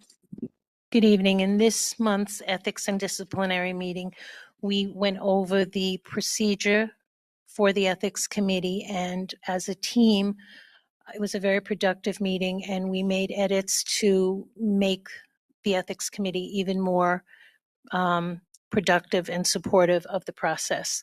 We also made adjustments to the complaint form. We had a discussion regarding the potential merger of ethics with bylaws, and the team was unanimously in favor of it. And we had some feedback and also some great feedback and suggestions from Veronica Castro, a former ethics member who was there and helped with the process. And thank you again for that participation, okay? We do not want to see, if bylaws is also in favor and this is something that is going to happen, we're not looking for it to happen now. We see this is happening after the break in the fall. And I think in rebranding, for want of a better name, one of the things I am going to suggest maybe taking out disciplinary, because we seriously don't discipline anyone, but we can suggest corrective action. So I want it, in my vision and my team's vision, we're looking to make this a good foundation for the board so we can be more productive and not just support the process, but support the community. We also, again, and I'm going to mention this in deference to the cases that have been pending, our goal is to address those 3 cases at our next meeting so that the individuals have resolution and closure. Okay? I am going to also ask your indulgence. There's just a statement that I want to make. And I'm making it because this matter concerns Community Board 11. I'm making this statement in the interest of transparency and to set the record straight. There's a difference between opinions, facts, fabrications, and outright lies. A few weeks ago, a member of the community, Bob Press, made serious allegations against me in his YouTube show. This was brought to my attention by another member of the community, and I did my due diligence and watched the show. Bob Press stated the following, that the chair of the Ethics Committee was removed and the acting chair had ethical problems and a conflict of interest. That I never disclosed that I was board president of Brady Court. That I voted on Brady Court Community Center being used for the Juneteenth events. That I overcharged the community board for these rentals. That I provided a partial refund, and then when CB11 was upset and then that I overcharged them, I then made a refund, and that I subsequently overcharged them each subsequent year, that there was money unaccounted for in the CB11 ledgers. Here are the facts. Naomi Pemberton, then chair of the Ethics Committee, asked if I would accept the position of co-chair. She nominated me and the vote was unanimous. When Naomi was removed from the committee, it resulted in my present temporary position. In my bio that is available to all on the CB11 website, it clearly discloses my position with Brady Court. It has also been disclosed by me and others in numerous meetings throughout my tenure on CB11. Other community organizations have utilized and/or supported Brady Court's Community Center. CB11 meetings are recorded. In 2023, I was asked by a CB11 board member if the first Juneteenth event could be held at Brady Court Community Center, and I agreed in the meeting. I then recused myself from the vote, as I have done each subsequent year. I subsequently provided CB11 with a discount to have the event. Each year, the process repeats itself. The only difference is each year the discount gets larger. Okay? There are documents contracts, ledgers, bank statements, and canceled checks that support all of this, in addition to the recordings. Okay? The $300 refund check that was incorrectly inputted in CB11 ledgers have been corrected and publicly stated in this meeting. Due to Bob Press's allegations, the board of directors of Brady Court met, consulted the corporation's attorney, and decided on the next steps. Brady Court will not sever their partnership with CB11. If Bob Press persists in disseminating false information regarding Brady Court, then Brady Court will have no other recourse but to pursue legal action. Those are the facts. This is my opinion. Bob Press either did not do his due diligence, or I'm not quite sure, and I'm not going to speculate whatever, but he clearly did not do his due diligence in this matter. For me, he's lost total credibility. His common sense is also in question by me because based on his statements, CB11 allowed themselves to be defrauded and overcharged 3 years in a row. Several individuals have speculated that this was an attempt to sabotage the Juneteenth event. Again, I have no idea what the agenda there was, and I don't want to speculate. Neither my fellow Brady Court members nor I would ever renege on an agreement made with this community board or anyone else. We fully support the Juneteenth event. I do not see myself as having unethical problems, and I believe that my actions speak for themselves. I agree that CB11 has had issues in the past. This simply is not one of them. I also believe that this board is making positive progress and becoming stronger in their service to the community, and that is why I remain on the board. Thank you.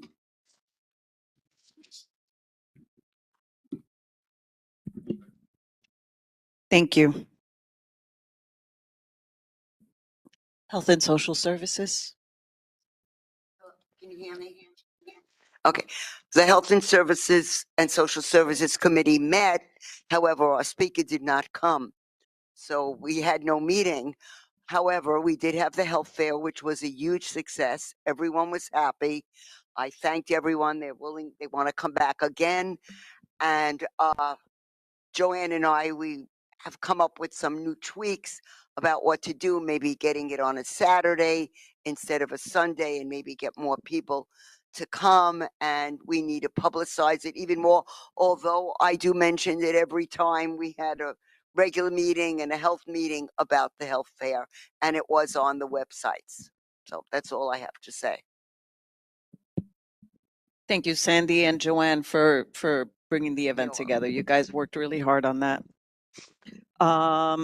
Housing, land use, sanitation, and environmental protection.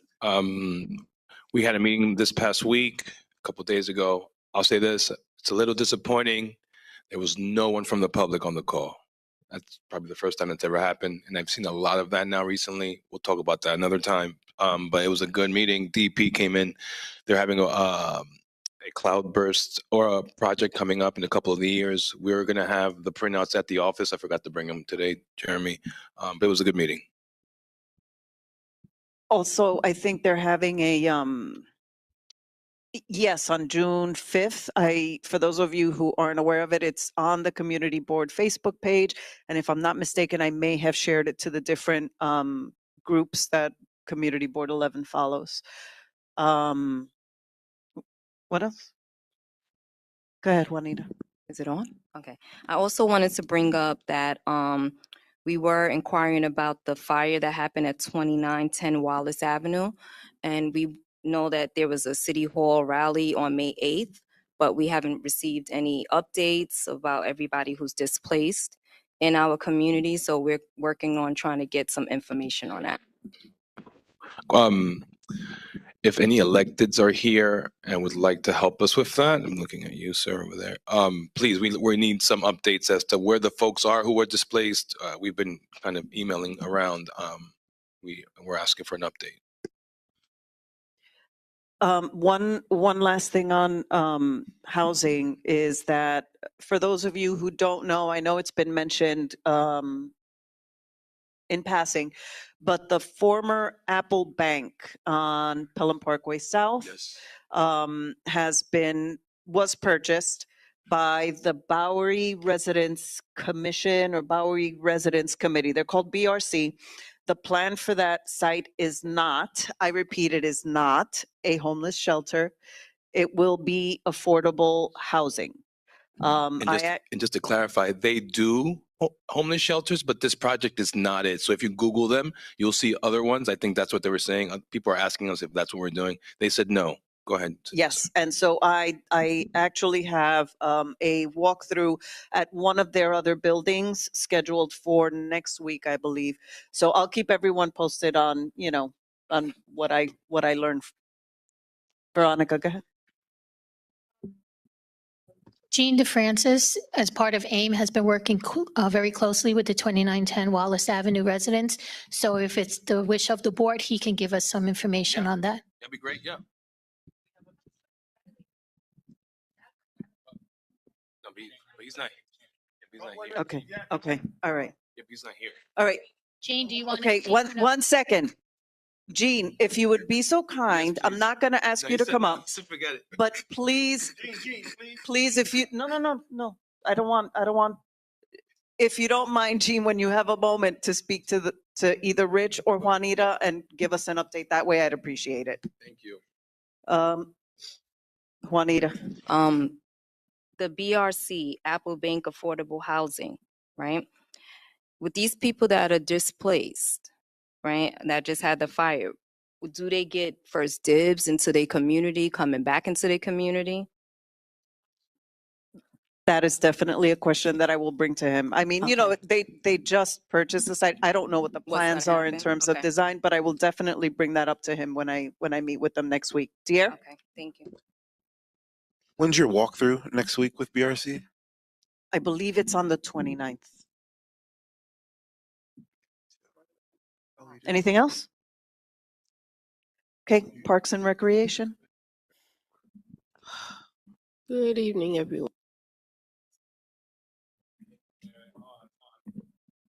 Is it on? Am I on? Okay. My one question, since the beginning of the year, when we had our first meeting with the parks, is when the construction will begin. And I don't think we've got a clarification on when they're supposed to begin. All right. I'm going to ask one more time, okay? Then I'm going over to the Parks Department myself, okay? We'll follow up tomorrow. Okay. Transportation.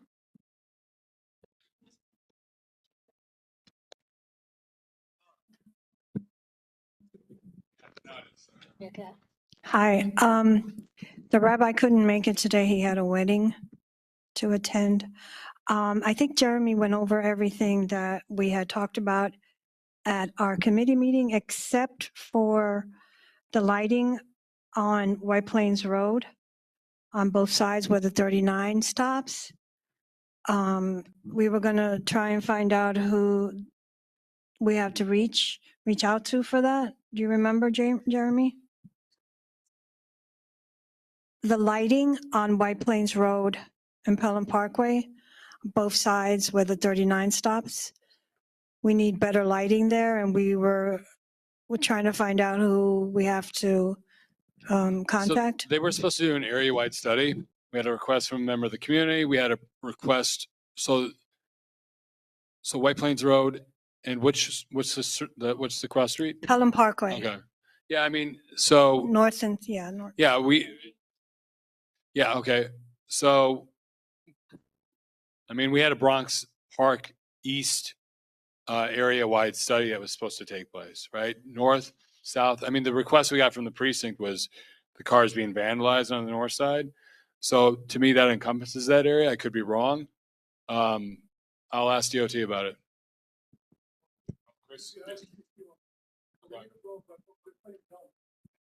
Yeah, it's under the L. Yeah, I also, if I'm if I'm remembering correctly, there was a walkthrough with the Bronx DOT commissioner about a week or two ago. And that was something that we mentioned to Jesus. He was aware of it. Did you mention that at the DSC? You may have mentioned it at the DSC. You may have mentioned it at the district service cabinet meeting, that lighting. But Yeah. if not, I'll make sure that at the next DSC meeting No, that we because touch base. what DOT had told us that they weren't sure who was responsible, whether it was DOT or the MTA. So, All right. Anything else? no, that was. Dwayne? Dwayne, yeah.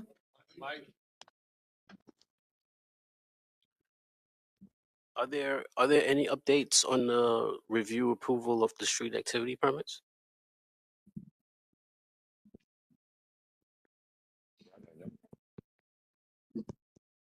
I don't think there were any. Oh, sorry. The street activity permits were all approved, I believe.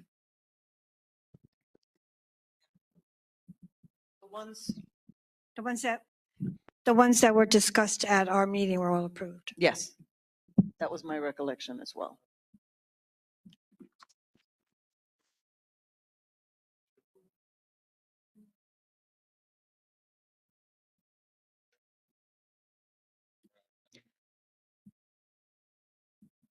So if they, hello. So if they were approved in committee, that's the point of the leadership committee meeting, is to make sure that they get on the agenda. So, so maybe next month we can make sure that happens if you guys vote on them in committee. Okay. Is that okay, Dwayne? Thank you, that's fine. Okay. Any old business? I have a couple new. Debbie, is your hand up? Nothing Yep. crazy. Debbie? I have a couple new, nothing big. Just a couple things. Debbie, then Rich. June's calendar. Oh, God. I brought up last year. So wait, just to go back, what day do you want? No, June please, because you have to. The 30th? So is anyone opposed to having the board meeting in June on the 30th? That's a Monday. Because what's happening that Thursday, there's a fireworks, right? And she's Yes. been saying this for years, and I think we forgot to talk about it. And we spoke about it. Yeah, in we the did. Leadership. We forgot to I think we forgot vote to on change it. the date. Yeah. So if no one's Orchard opposed, Beach fireworks. yeah, it's a big Done bash. by the borough president's office. Monday is okay? The 30th? It's okay. Yeah, okay. All right, so move it to the 30th. Thank you. All right. Do we need? It just may change. We got to confirm with the center light, so that we're not gonna have an issue. Yeah. So maybe it won't be there. Maybe it'll be here this month. I don't know. Okay. The new business, I'll go over just a couple of things. I think the amending of the code of conduct is a good idea. We should work on that next session, starting September, just FYI. Next, Chair Cynthia had a great idea. I think in August, we're gonna meet and do how to run a meeting. Just a dry run for new members and for old members. I think we forget how to run meetings sometimes over the summer. So I think that was a great idea. And Robert Rules of Order, that's, yeah. And then the last thing, attendance, I know we've talked about it, but we're gonna really, really harp on it in the next session. We're not gonna talk about it now, but for starting September, okay? Thanks. Anything else? Yes, I would like to make a motion. I don't know if it's new or old. Okay. So given the issues with the earlier motion, I would like to make a motion that the board implement a, sorry, I had written this out differently. I would like to ask that the board vote to bar Ms. Delgado from speaking at our public meetings for a period of 3 months, not including July and August while we're off.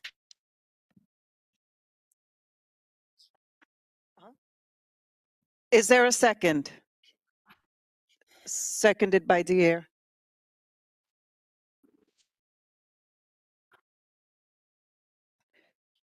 Oh. I'm not sure. Did you want to ask? I mean, I don't want to get in trouble.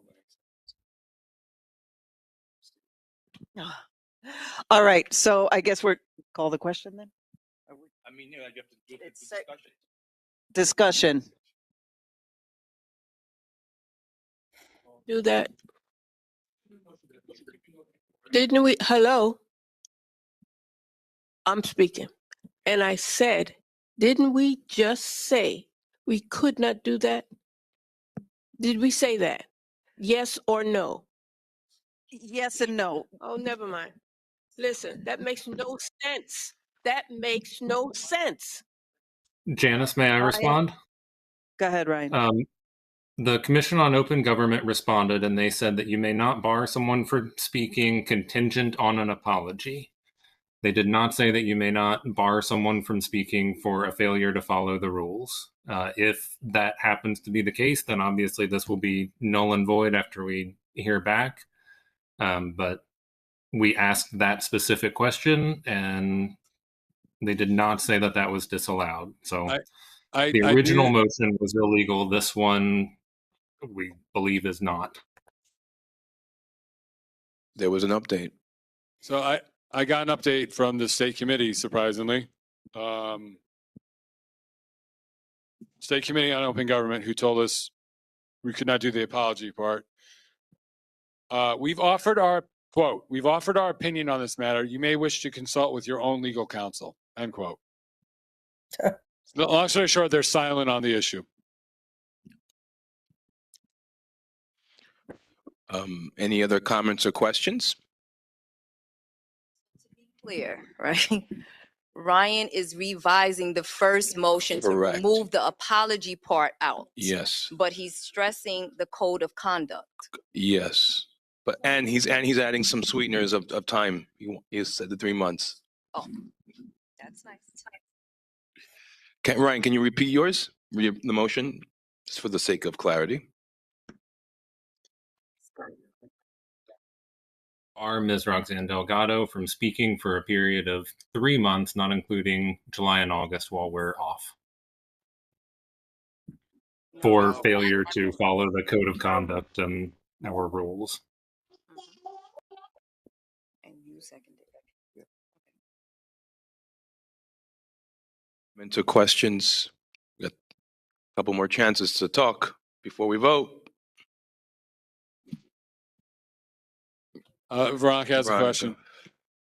I'm not comfortable with the fact that they didn't give us an opinion. Does that, anyone who's a lawyer, does that mean that they're saying that that it changes whether or not we can bar her because of that? Or it doesn't. Above. Huh? So what I'm saying is a response that Jeremy just quoted sounds to me like they're either saying they don't want to advise or it's out of their jurisdiction. They don't feel comfortable for whatever reason. So that's why they're redirecting us to someone else, to another consult.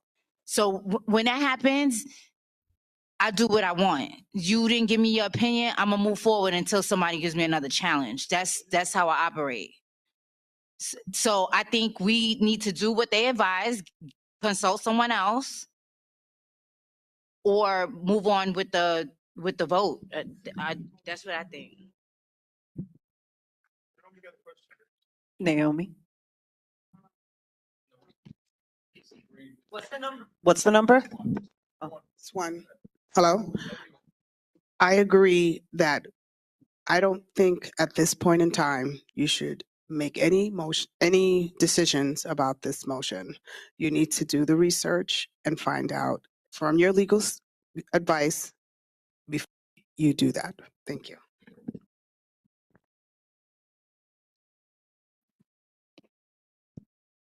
Is there anything else?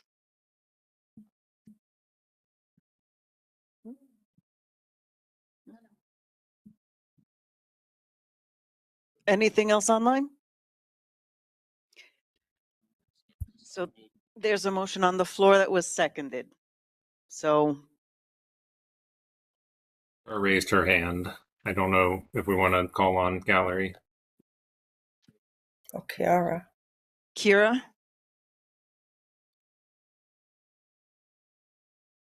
Kira, you can unmute.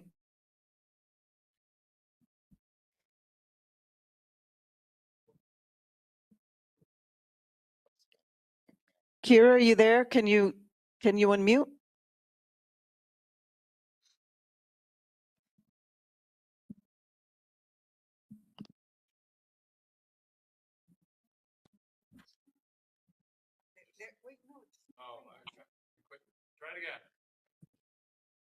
Try it Okay, again. hi, okay.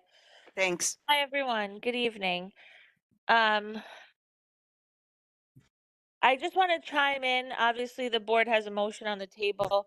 But in speaking with the Committee on Open Government myself earlier today, I will read you what they wrote. But I hear you guys suggesting speaking to your legal counsel. I would recommend reaching out to the city's law department for more information as well, if that's what you wish. But I will just read this email. Absent some type of court-issued stay-away order, no member of the public can be barred from attending an open meeting. In addition, if public speaking is permitted, the public body can require that speakers comply with the code of conduct. But in my opinion, a member of the public cannot be barred from speaking contingent upon their willingness to issue an apology to the board for past behavior.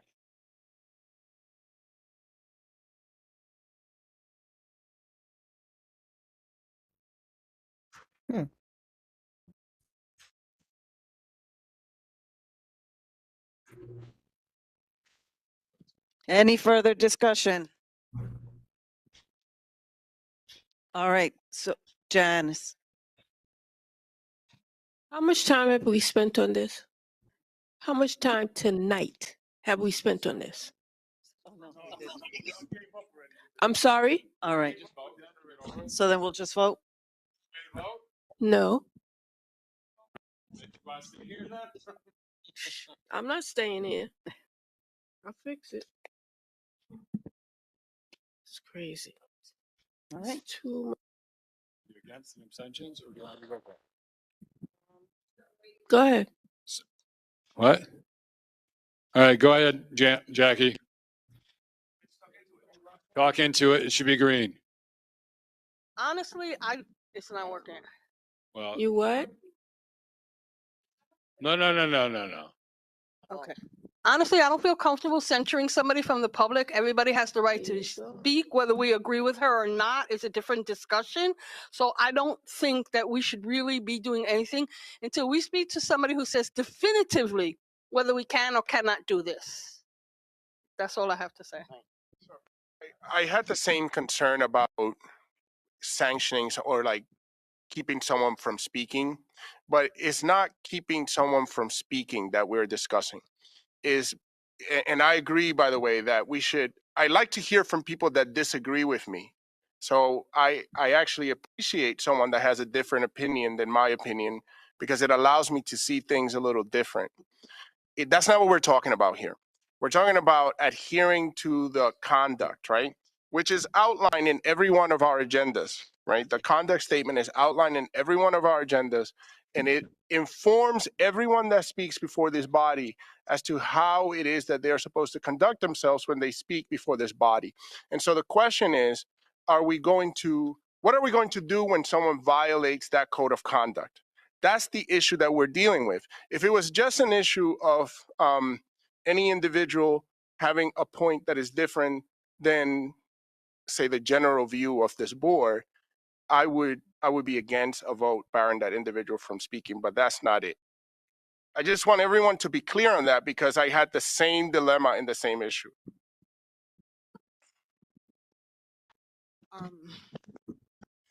I just want to state that I agree. Everyone should adhere to the code of conduct. I am totally agreeing with that. But what I'm not in agreement with is that has anyone spoke to those individuals that have violated the code of conduct? Has anyone discussed the code of conduct and what you're supposed to be doing? Have you documented those discussions? That's my problem. Thank you.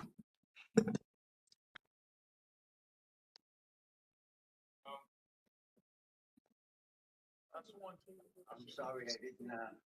Is it on? Is the green light on? Oh, it's the last one. Is it green light? What number is it? Seven? Seven. Try seven. Is the green light on? I don't see the green light on. Under the seven, under the I seven. guess it's on now. Okay, go for it.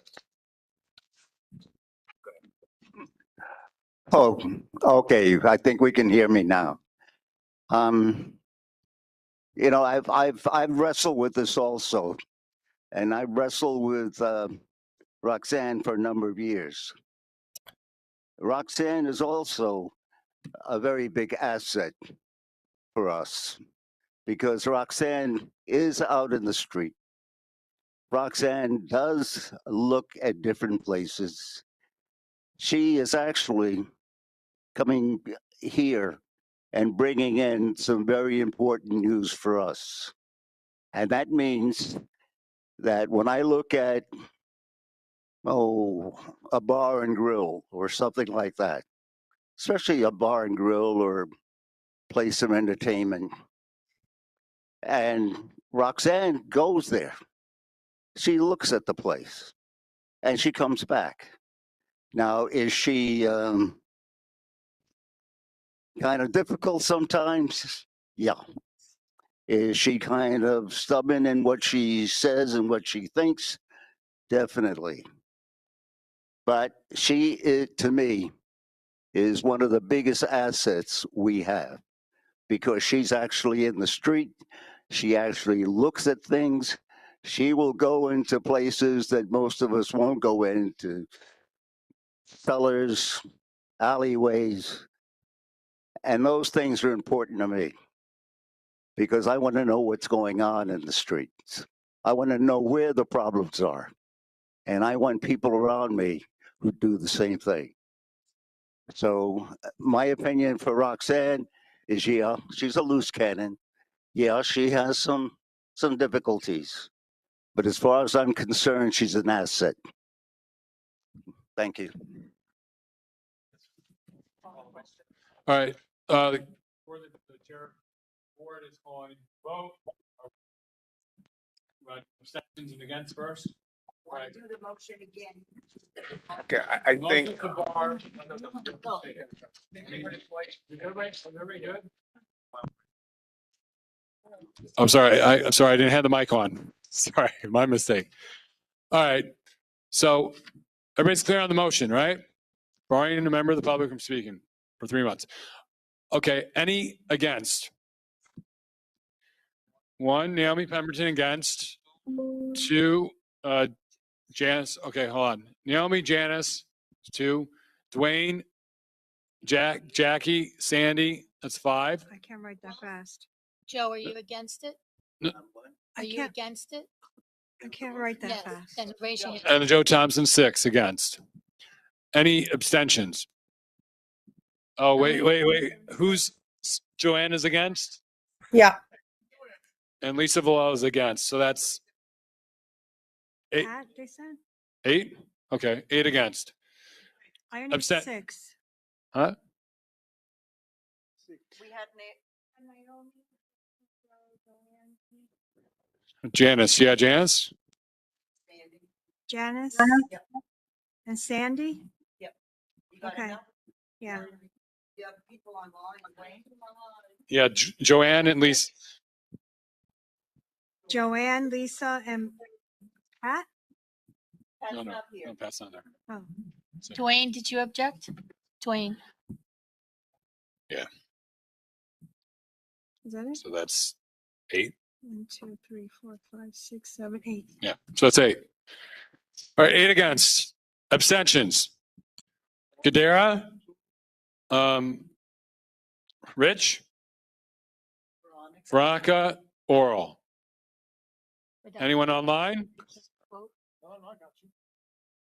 So that's I'm abstaining, Alex. an Alex. I mean, this should be a roll.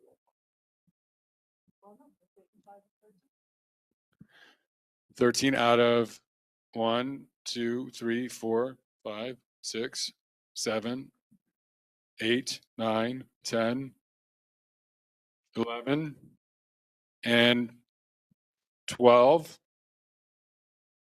13. Who else is online? I got them.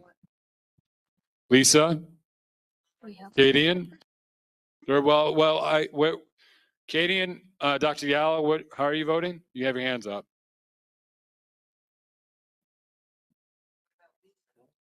Or no, she put her hand down. I'm going to abstain. Okay, so that's an abstention. But Katie and Lisa Soto. So that's what No, we Lisa just Soto did not abstain. I did not abstain. no. I know, no. But Oh. I think we should just do a roll call vote. I think. Yeah. I know it's yeah. No, All right. we got it. Okay. Roll call vote. Cynthia Rodriguez in favor. Rich Reynoso. Abstain. Veronica Castro, abstaining. full opinion. Hazel Mura, 4. 4. Harry, 4. Kadian, Abstain. abstain. Ryan? Ryan? Thumbs up or down? In favor, thumbs up. In favor? Okay. Stacy? Junior. Oh, Junior? In favor? Stacy in favor. Dr. Diallo? Alex is abstaining. Rabbi is not here. Ken is not here. Diwan is still, are In you for favor. it? In favor? Yes. Okay, Debbie? Okay, David Levitt left. Kadara? Abstaining. Juan? In favor. Jackie Lutnick? Against. Damaj? In favor. Naomi? Against. Susie's not here. Keep going. Purdom is not here. Juanita? In favor. Joanne? No. Against. Oral? Abstained. Lisa Soto? 4. In favor. Dier? Okay. Jill Thompson? Against. Sandy Unger? Against. Lisa Valilla? Against. Against. Janice against. Dwayne against. Jeanette? 4. All right. 1 second. I am in favor. Oh, Dr. Diallo's in favor.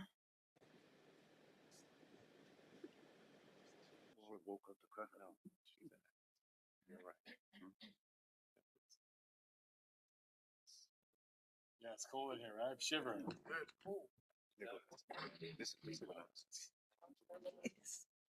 Wait, where did I put the doc? 29.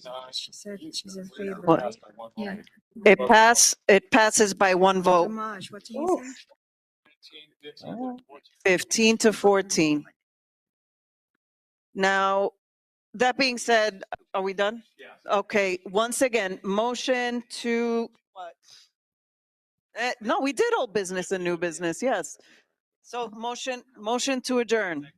Seconded by Rich, it passed. 9:12 PM, thank you. Wait, who seconded that? Okay. All right. I'm on the fence. Let's see.